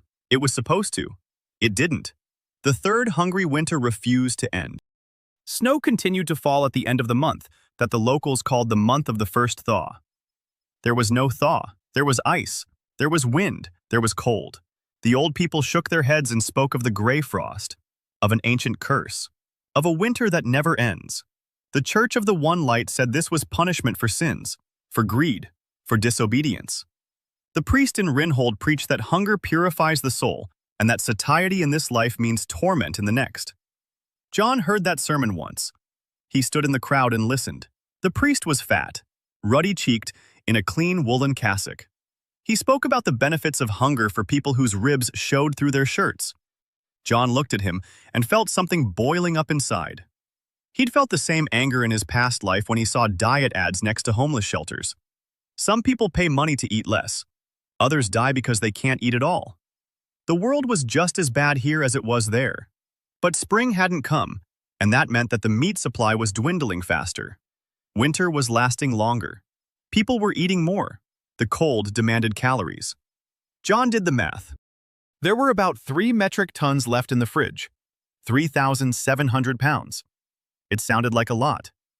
But he was feeding 90 households, plus the shop in Rinhold, plus Baron Crane, plus 20 pounds for Walker, plus Lyra, plus Tobias, plus 2 new workers from Midwood. At this rate, the supply would run out in 10 months. Maybe a year if they cut back. But cutting back meant feeding people worse. And feeding them worse meant they'd start getting sick and dying. He couldn't let that happen. So he needed another source of meat. Real meat. Not from the freezer. He sat there thinking. Werner brought back 3 or 4 rabbits a week from the woods. Sometimes a bird. That's a drop in the bucket. Real meat in this world means livestock. Cows. Pigs. Sheep. But the livestock is dead. Hoof and mouth disease had wiped out the herds across the entire north. The peasants don't have a single living cow. The nobles have a few left. But they aren't selling them. They're saving them for themselves. So he needed to find livestock. Buy it. Bring it here. Raise it. That'll take a year, at least. In a year, the supply from the refrigerator will run out. A vicious cycle. He thought about it for 3 days. On the 4th day, Sona came. She didn't come to see him. She came to the market in Rinhold. John was at his stall that day.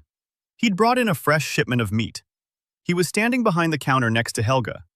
He saw her at the jeweler's on the opposite side of the square. A young woman, about 20 years old, dark hair pulled back neatly, a dark blue coat, straight back, an Eastern-looking face, high cheekbones, narrow eyes, beautiful, a cold, calculating beauty. She was standing at the jeweler's stall, trying to pawn an earring, a jade one, green, on a thin gold hook. The jeweler twirled the earring between his fingers, shook his head, and offered a low price. She wouldn't agree. He offered even less. She stood there in silence. She didn't haggle. She just stood there. The jeweler knew she'd eventually accept his price, because she had nowhere else to go. Because the earring was the last thing she had. John watched. He saw. Thin wrists, a slender neck, pale skin. She hadn't eaten properly for at least a week, maybe 2. She stood with her back straight and her face impassive, trading her last earring for a piece of bread. and not a single muscle in her face twitched. John walked over, stood beside her, looked at the earring, looked at the woman, said he was looking for a manager, for a trading house, one that didn't exist yet. The woman looked at him, at the young boy in the leather apron. She didn't answer. John said he'd pay not with money but with food, 3 meals a day, a roof over her head, and a share of the profits when there were any. The woman remained silent. Then she looked at the Rice's table sign across the square, at the line at the counter, at Helga behind the scales, and at the smoked meat on the white cloth. Then she looked at John. She asked what kind of business it was. John said it was a meat house. She asked how many employees. He said 12. She asked how many retail locations. He said 1. She asked about the turnover. He said 220 silver coins a month. She looked at him for 5 seconds, without blinking. Then she said he was either a genius or a dead man, and that in either case, she agreed. He held out his hand. She shook it. Her palm was cold and dry, firm. He asked her name. She said, Sona Khan. He didn't ask where she was from. He didn't ask why she was pawning her earring. He didn't ask what had happened. He handed her a package of meat and bread. She took it. She ate standing up, slowly, with her eyes closed, like someone who remembers what it's like when food actually has a taste. Sona started working that same day.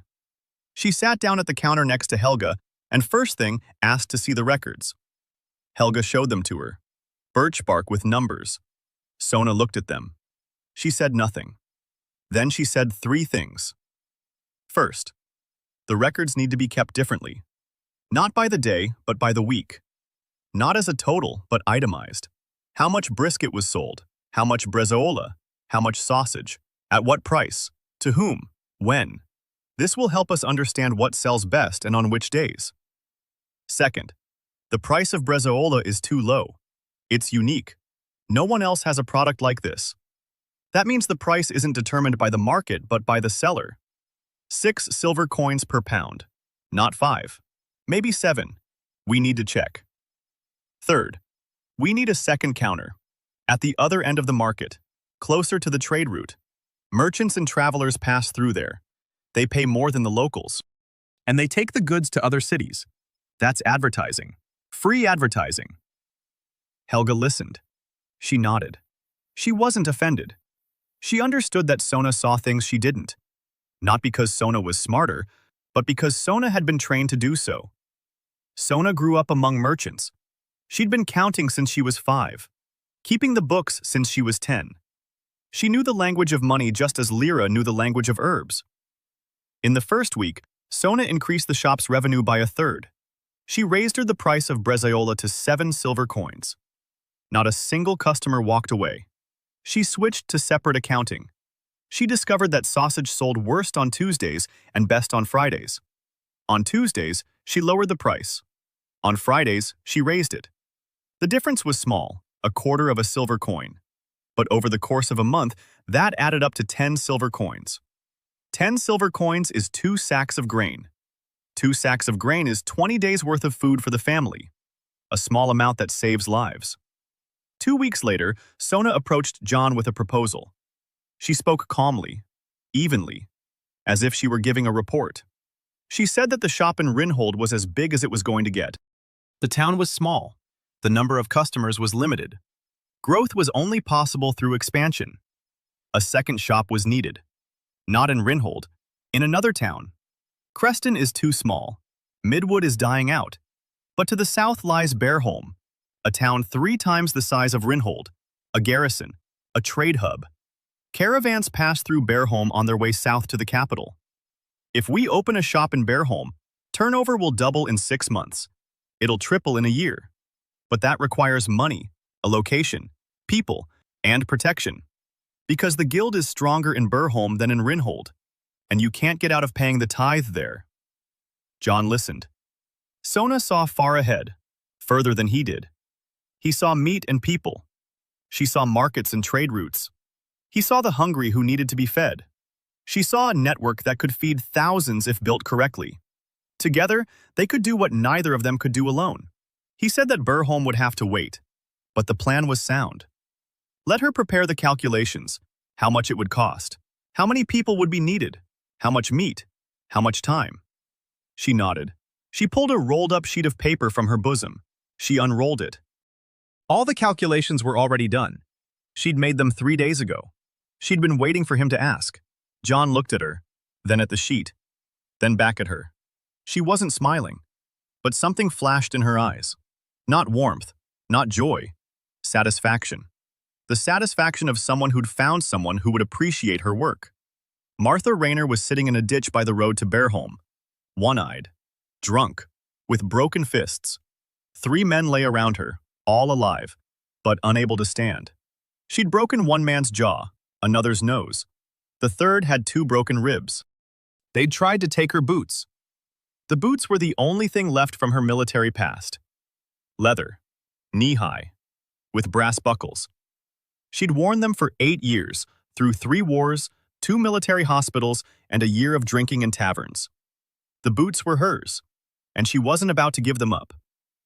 John saw her while he was riding with Sona to Burholm on a reconnaissance mission. The wagon stopped. He looked at the woman in the ditch, a leather patch over her right eye.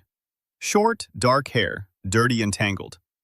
Her hands covered in blood, her own and someone else's. She looked at him with one eye, cloudy and angry. She told him to drive on. He asked if she was hungry. She laughed. Her laugh was hoarse and vicious. She said she was always hungry. It had been 3 years since she was demobilized. 3 years since any unit would take her. A woman. A cripple. One-eyed. Who needs her? She ate once every 2 days.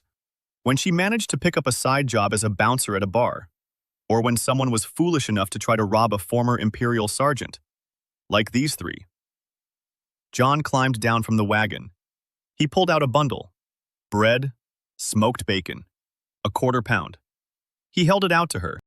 She looked at the bundle, then at him. She took it, took a bite, chewed, stopped chewing, opened her eye. She looked at the bacon in her hand, then at John. She said it was the best thing she'd eaten in 3 years. She wasn't exaggerating. She said it quietly, without a wheeze, without anger, in a normal woman's voice. A voice she'd forgotten how to use. John said he needed a man for security. The smokehouse, the shop, the wagon trains, cargo on the roads, the people he's responsible for. He needs someone who knows how to fight, someone who isn't afraid, someone who won't betray him for a coin. Pay. Double a mercenary's pay. 3 hot meals a day. Protection. Martha sat in the ditch and watched the boy who was offering her a life in exchange for what she already did best. Fighting. To protect. To stay awake all night. She asked why her. He said he could see. 3 men lying there. She sitting there. Not a single knife. Not a single weapon.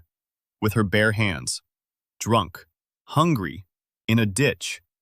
And she won. He needed people like her. Martha was silent. Then she stood up. She wasn't tall, a head shorter than John, but broad-shouldered. Strong. Even though she was emaciated, her body still remembered its muscles. She said she agreed. But she had a condition. She drinks. A lot. Every night. If that bothered him, he could find someone else. John said she could drink, but not while on duty, and not when the children were with her. She asked which children. He said there were many children in the village. They'd be nearby. She looked at him. Something flickered in her one eye. She said all right. Not on duty, and not when the children were around. She climbed onto the wagon. She lay down on the straw next to the sacks of smoked meats. She closed her eyes. A minute later, she was asleep. Sona sat at the other end of the wagon and watched John. She said he collects broken people. John said that broken people know the value of wholeness. Martha started working on the 3rd day. For the first 2 days, she slept. Ate. Slept. Ate. Her body was in worse shape than she let on. Exhaustion. Old wounds that hadn't fully healed. A scar running across her entire right side from a piece of shrapnel. Her left knee was swollen. 3 broken and misaligned fingers on her left hand. Lyra examined her. silently, without comment. She prepared an ointment for the knee and a decoction for general strengthening. She bandaged her hand. Martha sat there and let herself be treated, for the first time in 3 years. When Lyra finished, Martha looked at her and said she had a gentle touch. Lyra blushed and ran away. On the third day, Martha got up and went to survey the perimeter. The smokehouse, the warehouse, the rice house, Helga's house, the road to the north, the road to the south, the trail into the forest. She checked everything. She returned. She told John 3 things. First, the smokehouse is wide open. It's visible from the road. Any passerby can see the smoke and the meat. We need a fence, a tall one, with a single gate. Second, no one guards the village at night. Tobias sits by the smokehouse, but he's no fighter. If bandits come, he'll be killed.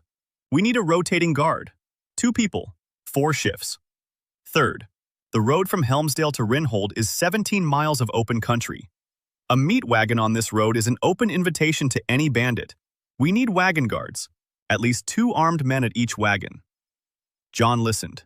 She spoke clearly, concisely. No unnecessary words. Just as she would report to the commander. He said there would be a fence. There would be a guard post. There would be wagon guards. But there were no people. She said there were people. We shouldn't look here. We should look where she came from. On the roads, in the ditches, in the taverns. Demobilized soldiers, unemployed mercenaries, women who weren't into the militia, cripples, those nobody wants. Those who'll be loyal for food and shelter because no one else will offer them anything. John looked at her. She was describing herself. She knew these people because she was one of them. He told her to find 5 people. Reliable ones. Willing to work. She nodded and left. A week later, she brought 4. 3 men and 1 woman. All former soldiers. All worn down. All hungry. All willing to do anything for 3 meals a day.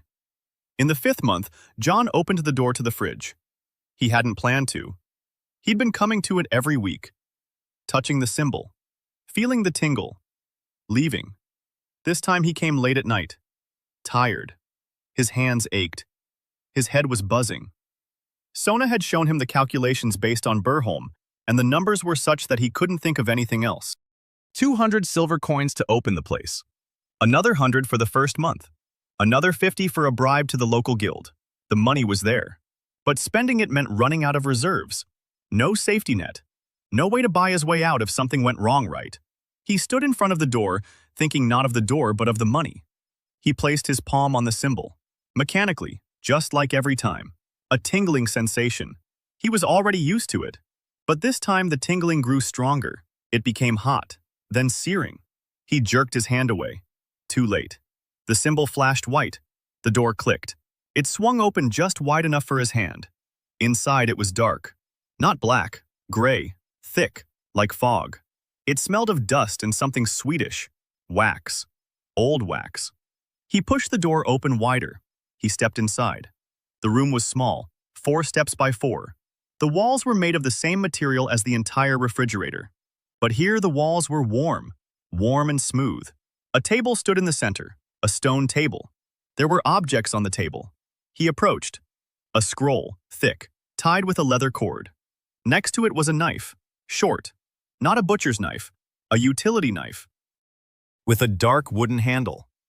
The same symbol was carved into the handle, a circle, 3 lines. Next to the knife lay a medallion, silver, round. The same symbol was on the medallion. He picked up the medallion. It was heavy. He opened it. Inside was a portrait, small, painted in oil on a thin plate. A man, about 40 years old, a broad face, dark eyes, a straight nose, a heavy chin, an apron, a butcher's apron, with stains that could have been paint but were blood. The man was looking straight ahead, calmly, without a smile. There was something familiar about his face. Not just something, everything. The face was his. Not in the details. The details were different. The nose was slightly wider, the cheekbones slightly higher, a beard. But the structure, the shape of the skull, the shape of the eyes, the line of the eyebrows. It was his face. The face of John Rice from America, 300 years later and on another continent. He set the locket down and unrolled the scroll. The language was ancient, heavy, but legible. Jan's memory helped. The letters were the same. The words were different, longer, more ornate. But he understood. Winter cracked open in its 6th month.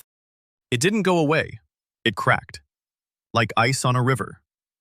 One day, wet snow fell. The next day it rained. Then snow again. Then the sun. Pale, low, but the sun. The earth began to peek out from under the snowdrifts. Black, wet, alive. People came out of their houses and stood in silence. They looked at the ground. Some bent down and touched it with their hands. The ground, which had been frozen for 6 months, had become soft. That meant it was time to plow. Time to sow. Time to carry on living. Anne ran out of the house barefoot. She stood on the wet ground. She laughed. John stood in the doorway and watched his sister. She was laughing. The 7-year-old girl who, 3 months ago, had been dying of hunger was standing barefoot on the wet ground and laughing because winter was ending. He remembered that sound. Forever. But winter hadn't ended for everyone. Lord Walker had sent a messenger, an official one, on horseback, with the Walker coat of arms on his cloak. The messenger handed John a letter, sealed with wax. The coat of arms on the wax, a wolf's head. John broke the seal. He read it. Lord Garin Walker summons the peasant Ion Rice to Walkerhard Castle to explain his unlawful seizure of control over the village of Helmsdale and his illegal trade in meat in violation of the regulations established by the Lord. He must appear within 7 days. Failure to appear will be considered insubordination. The punishment for insubordination, the gallows. For the rebel and his family. John read it twice. He set the letter on the table. He sat down. His mother stood beside him. She was reading over his shoulder. She turned pale. Her hands were shaking. She told him to run, to gather his sisters and flee south, right now. John looked at her. He said he wouldn't run anywhere. His mother said that Walker would kill him. John said Walker wouldn't kill him, because Walker was hungry. His retinue was hungry. His castle was hungry.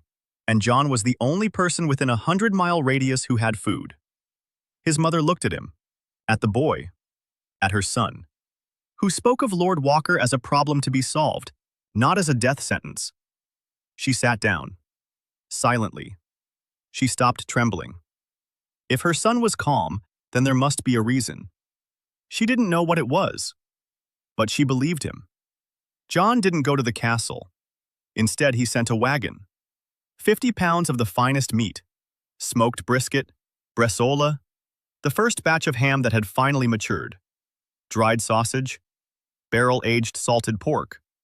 Along with the wagon, he sent a letter, written by Sona, in calligraphic handwriting on fine paper they'd bought in Burholm a week ago. The letter was polite, obsequious, full of respect for Lord Volker and his ancient lineage. In the letter, John apologized for being unable to appear in person. Business, obligations, shipments. But he was sending a modest gift as a token of loyalty and requesting an audience at a time convenient for the Lord. He also mentioned that he had a standing contract with Baron Crane and that he was negotiations with 2 other noble houses. That was a lie. But Volker didn't know that. Sona said that Volker would see the numbers and think twice. 50 pounds of meat for free. A contract with the Baron, negotiations with others. The boy is growing up. The boy is becoming useful. The boy can feed not only the village but also the castle. Volker is greedy. Greed is stronger than malice. He won't kill the goose that lays the golden eggs. At least, not right away.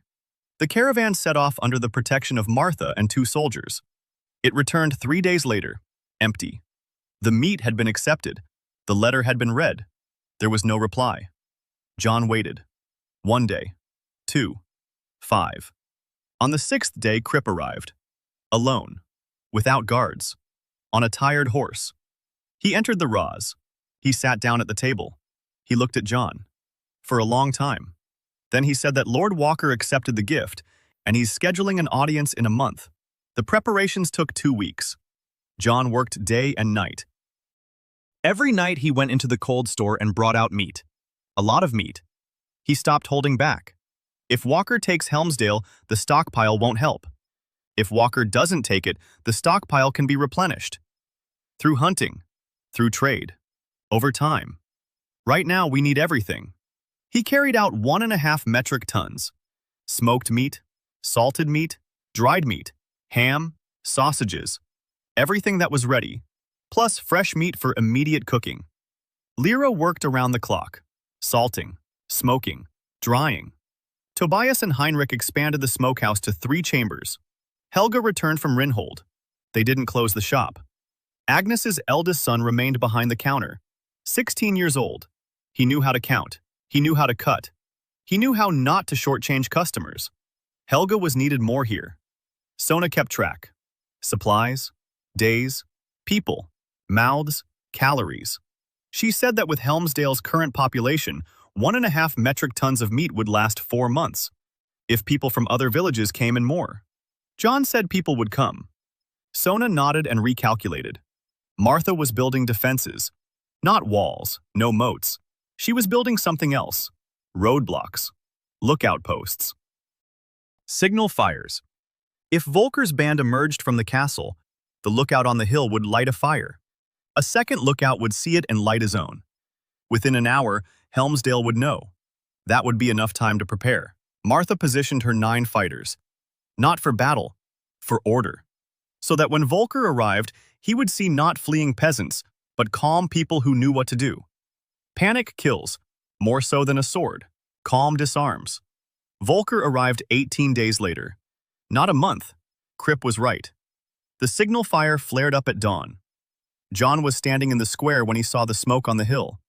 He had 4 hours. He used every minute. He ordered all the hearths to be lit. All of them. Every house. Every chimney. Load the smokehouse to capacity. 3 chambers. Apple wood chips. The smoke rose thick and sweet. He ordered tables to be set up in the square. Long ones. Made of planks on trestles. 10 tables. Benches were set out. He ordered Helga and Agnes to cook. Large pots. Meat stew. Thick. Fatty. With potatoes brought from Burholm last week. With carrots. With onions. With garlic. The smell was supposed to be so strong that it could be detected 2 miles away. I ordered Lyra to prepare tea. Hot. With herbs. With honey. Plenty. Enough for 100 people. He ordered Marta to put away the weapons. All of them. Not a single sword. Not a single spear. Not a single knife in sight. Marta looked at him. He replied calmly. He said that if it came down to swords, they'd already lost. She gritted her teeth. But she put them away. Volker's retinue set out on the road to Helmsdale around noon. 32 horsemen, in chainmail, with swords. Lord Volker rode at the head of the column.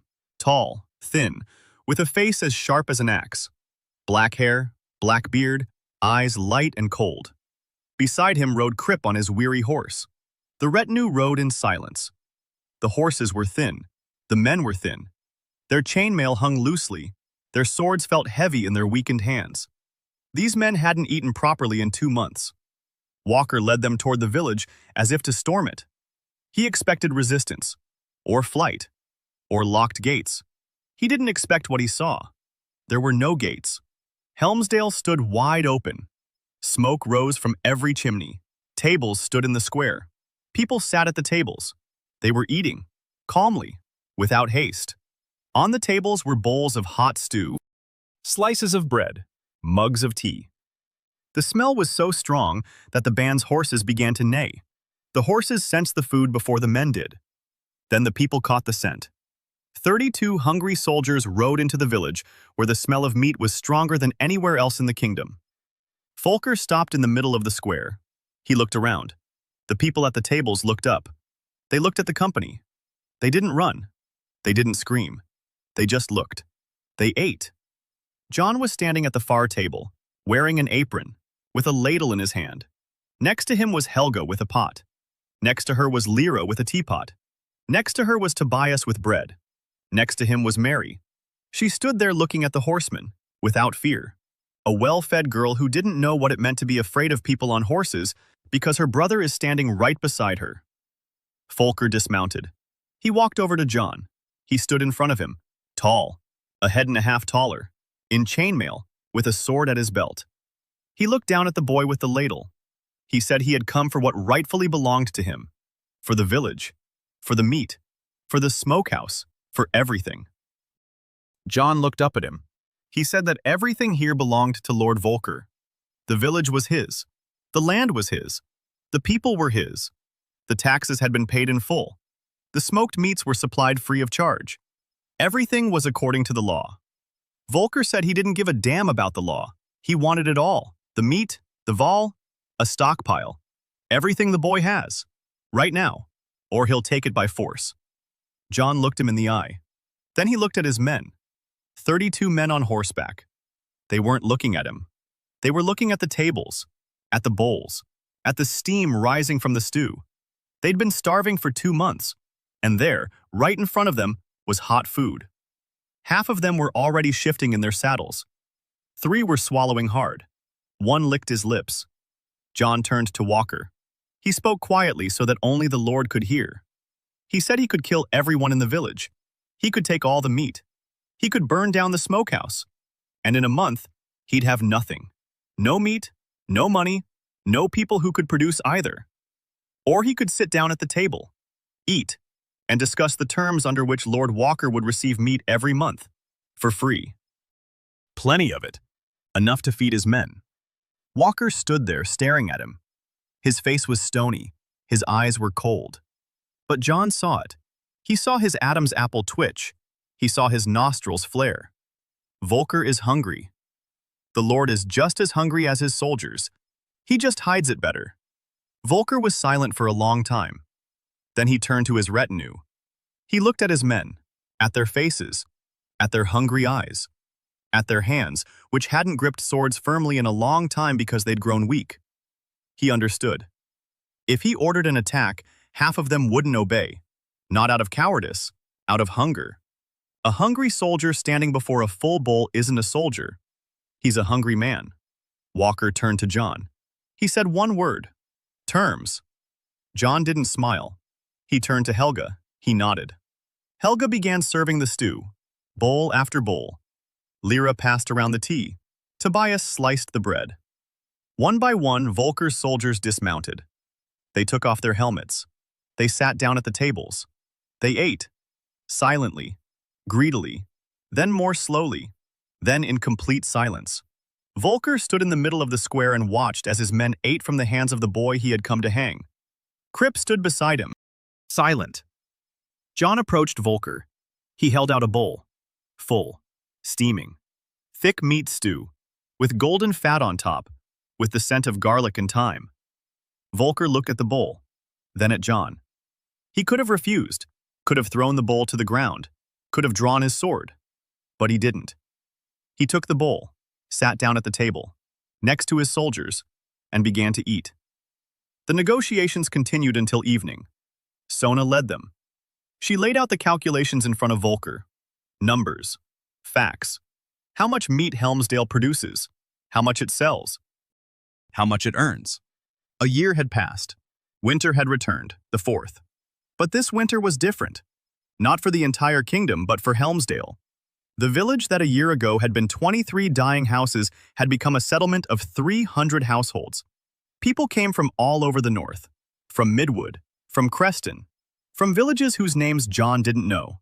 They came in families, in pairs, alone, hungry, ragged, with empty eyes.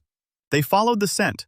Rumors of a place where there was always food spread faster than the wind. Everyone who came was given one thing, a bowl of hot stew, and one condition, work. Those who could build did so. Those who could forge did so. Those who could plow did so. Those who could sew did so. Those who couldn't did what they could. The elderly wove baskets. Children carried water. Women sewed and did laundry. Everyone worked. Everyone ate. No one went hungry. That was the rule. The only rule in Helmsdale. Work and eat. Simple. Just like everything the butcher came up with. The smokehouse had become a complex. 6 chambers, 3 for hot smoking, 3 for cold. Lyra oversaw production. Her book of cures had grown to 3 volumes, 247 recipes, each one tested, each one recorded. Tobias knew them by heart, all 247. He no longer wrote them down on birch bark. He had a real notebook, bound by Lyra, with numbered pages. Rice's laws took up 44 pages. The last law was the 44th. You prepare meat for the one who will eat it. Not for yourself, for him. Remember who owes what to whom. When Lyra read this law, she said nothing. She just stood up and left. She returned half an hour later with red eyes. She didn't explain anything. She didn't need to dot. Helga ran 2 shops, Rice's table in Rinhold and Rice's table in Burholm. Sona had opened the second one 4 months ago. In 3 months, sales had doubled. Sona had been right. Burholm was a crossroads. Caravans passed through it on their way south. Merchants bought meat and took it to the capital. The reputation of the northern butcher with honest scales preceded the caravans. In the capital, they hadn't tasted his meat yet, but they already knew his name. Rice. A strange name for a peasant. A familiar name to those who remembered history. Sona managed the finances. The income of the Rice's Table trading house amounted to 400 silver coins a month, 40 gold coins, minus expenses, minus taxes, minus deliveries to Volker, minus the guild. Net profit, 200 silver. Of that, 150 went back into the business. Grain, livestock. Sona found a herd, a small one, 20 cows, from an impoverished baron south of Berholm. She bought them for 100 gold pieces. The cows were thin but alive. The hoof and mouth disease had spared them. In a year, they'll have calves. In 2 years, the herd would double. In 3, Helmsdale would no longer depend on the refrigerator. Their own meat, their own milk, their own hides. A self-sustaining cycle. Sona drew it on a piece of paper. A circle. Cattle provide meat. Meat provides money. Money provides grain. Grain feeds the cattle. The circle is complete. John looked at the drawing and saw in it the symbol on the door of the refrigerator. A circle. 3 lines. 3 lines are 3 pillars. Meat, salt, fire. 3 things without which it's impossible to preserve food. 3 things that House Rice had preserved for 300 years. He finally understood what his family's symbol meant. Not a coat of arms. Not an ornament. A formula. A recipe. The most important recipe of all. How to preserve life. Martha commanded a guard of 20 fighters, all of them former mercenaries and soldiers, all picked up along the roads, all fed, all loyal. She didn't drink anymore. Not because John had forbidden it, because every evening Mary would come and sit beside her and fall asleep on her shoulder. It's hard to drink when a child is sleeping on your shoulder. It's hard to hate the world when there's a little girl in it who thinks you're the strongest and most reliable person. Martha didn't drink. She slept without a knife under her pillow. For the first time in 10 years. Ayla came to the shop every week. John knew who she was. He'd known for a long time. He didn't say anything. She didn't say anything. Between them was a silence they both understood. She was his enemy's daughter. He fed her because she was hungry, not because she was Volker's daughter, not because he wanted a spy in the castle, because she was hungry, and because every time she eats, her eyes come alive. Once she came in with a bruise on her cheek. She didn't say who did it. John didn't ask. He cut her a slice of ham, thin, pink, with a white streak of fat. He wrapped it in bread. He held it out to her. She took it. She ate. She looked at him. Then she said her father had killed her mother. A long time ago. For giving birth to a girl. She said she'd been living with that since she was 8. She said that sometimes she thinks her own life is a mistake. John looked at her. He said one thing. He said that mistakes don't come to the shop every week. Mistakes don't eat ham. Mistakes don't cry over sandwiches. She's alive. She came. She's eating. So she's not a mistake. She's a reason. Ayla looked at him. For a long time. Then she nodded. She finished eating. She left. A week later, she came back. And another week later. And another week later. She didn't come for the meat. She came for the words spoken by the boy with the ladle. The boy who saw in her not the Lord's daughter, but a hungry person. Just a hungry person. The winter fair in Rinhold. Rice Table's first fair. John set up long tables in the middle of the square. 10 tables. Benches. A canopy over each table to keep out the snow. In the center of the square, 3 cauldrons. Huge. Cast iron. Each filled with meat stew. Thick. Rich. With herbs. With root vegetables. With barley. The aroma hung over all of Rinhold. People were drawn by the scent. There was only one condition. Anyone who couldn't pay sits down and eats for free. 1 bowl. A piece of bread. Hot tea. No strings attached. No questions asked. No humiliation. Just sit down and eat. Peacefully. No one was rushing anyone did. By noon, peasants and beggars were sitting mixed together at the tables. Mercenaries and nuns. Merchants and vagabonds.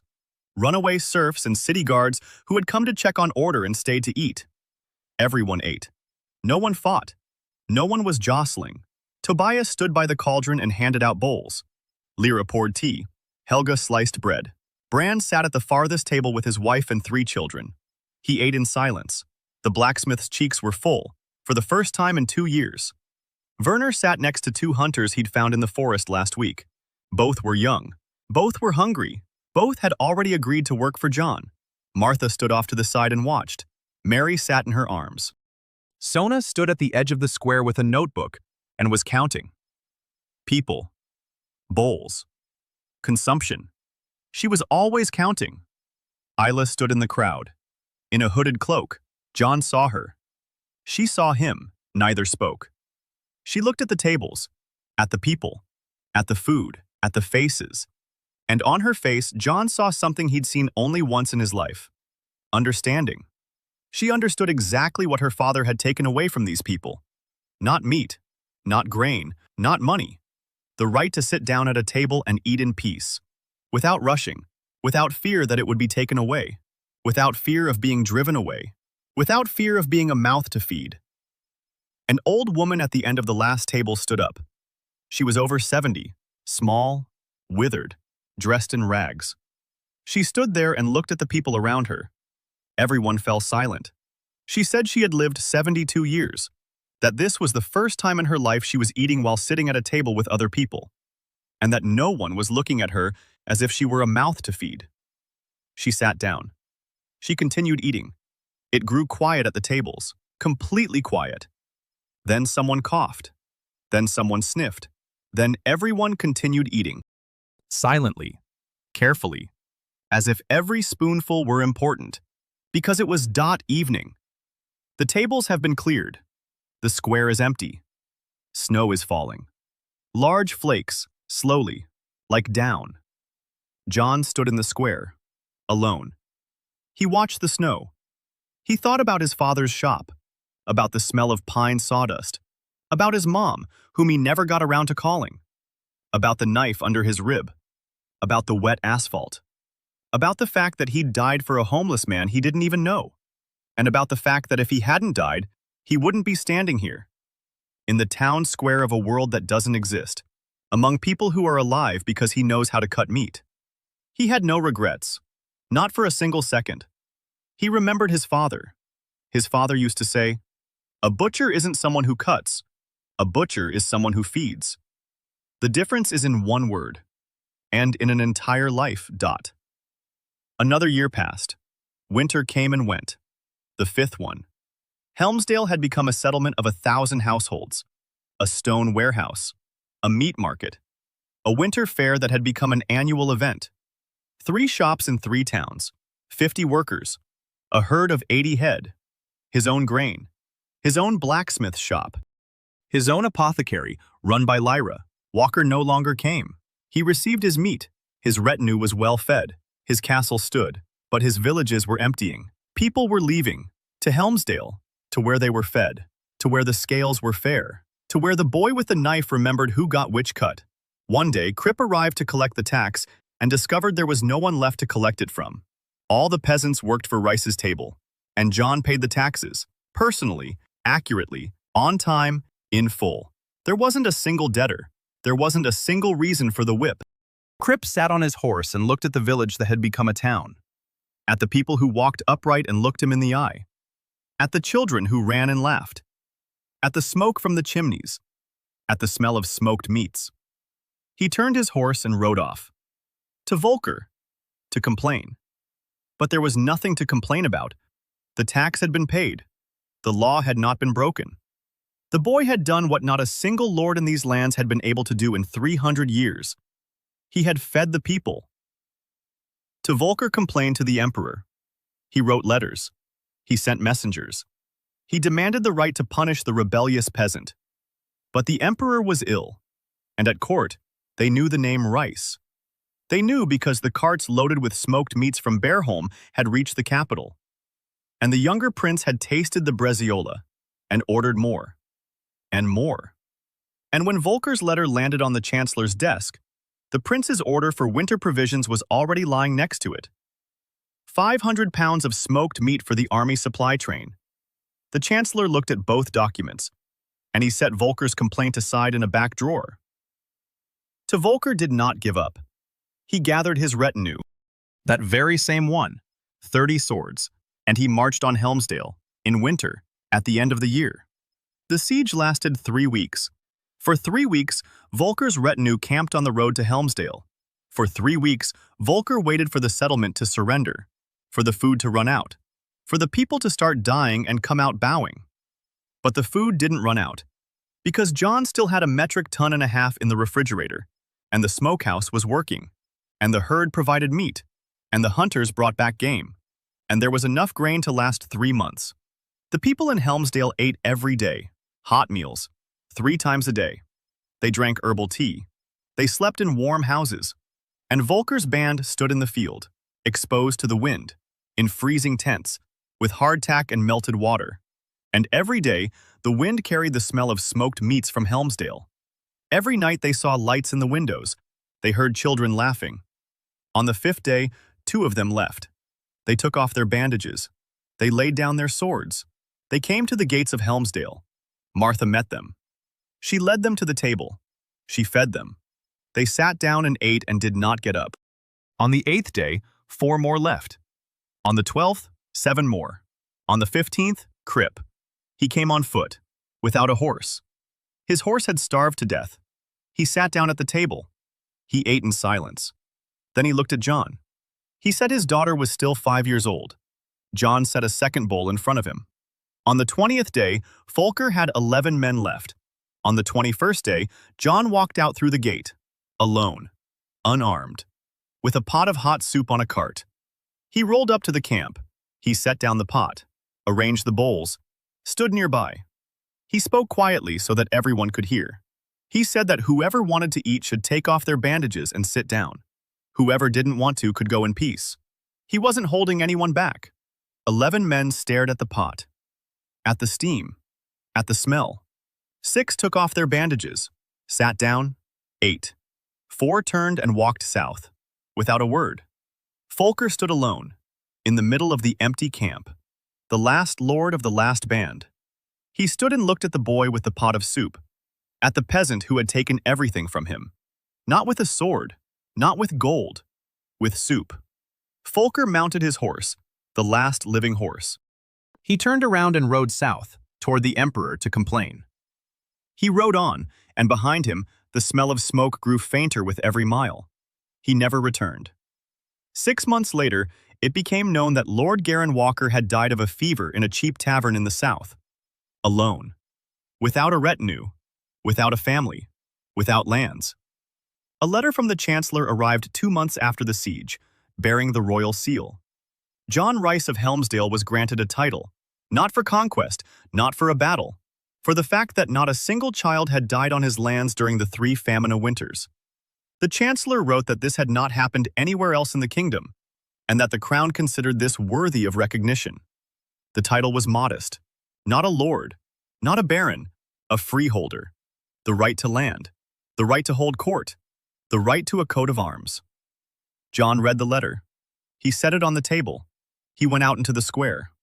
A winter night, the end of the 3rd long winter. The snow was falling in large, slow flakes. Helmsdale Square, Torches burned around the perimeter. People were standing there. Everyone. His mother, healthy, gray-haired, calm. Her cough had gone away 6 months ago.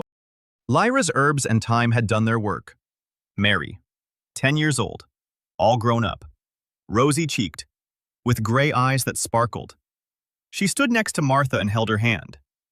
Anne, 8 years old, slender, quick, with a perpetual smile. She stood next to Lyra and whispered something to her.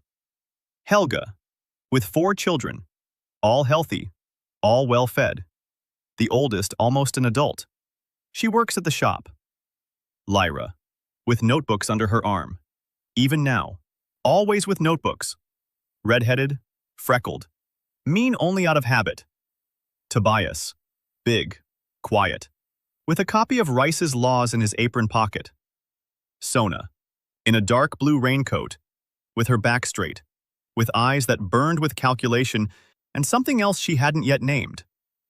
Martha, with a new saber at her belt, holding Mary's hand, with an eye in which something wet and warm lingered. Werner, Bran, Heinrich, Agnes, old woman Martha, Oswald the miller, Aldrich the village elder. Isla. She stood in a hooded cloak at the edge of the square. She had run away from her father's castle a month ago. Now she lived in Helmsdale, in Lyra's house. She ate every day, 3 times a day, for the first time in her life.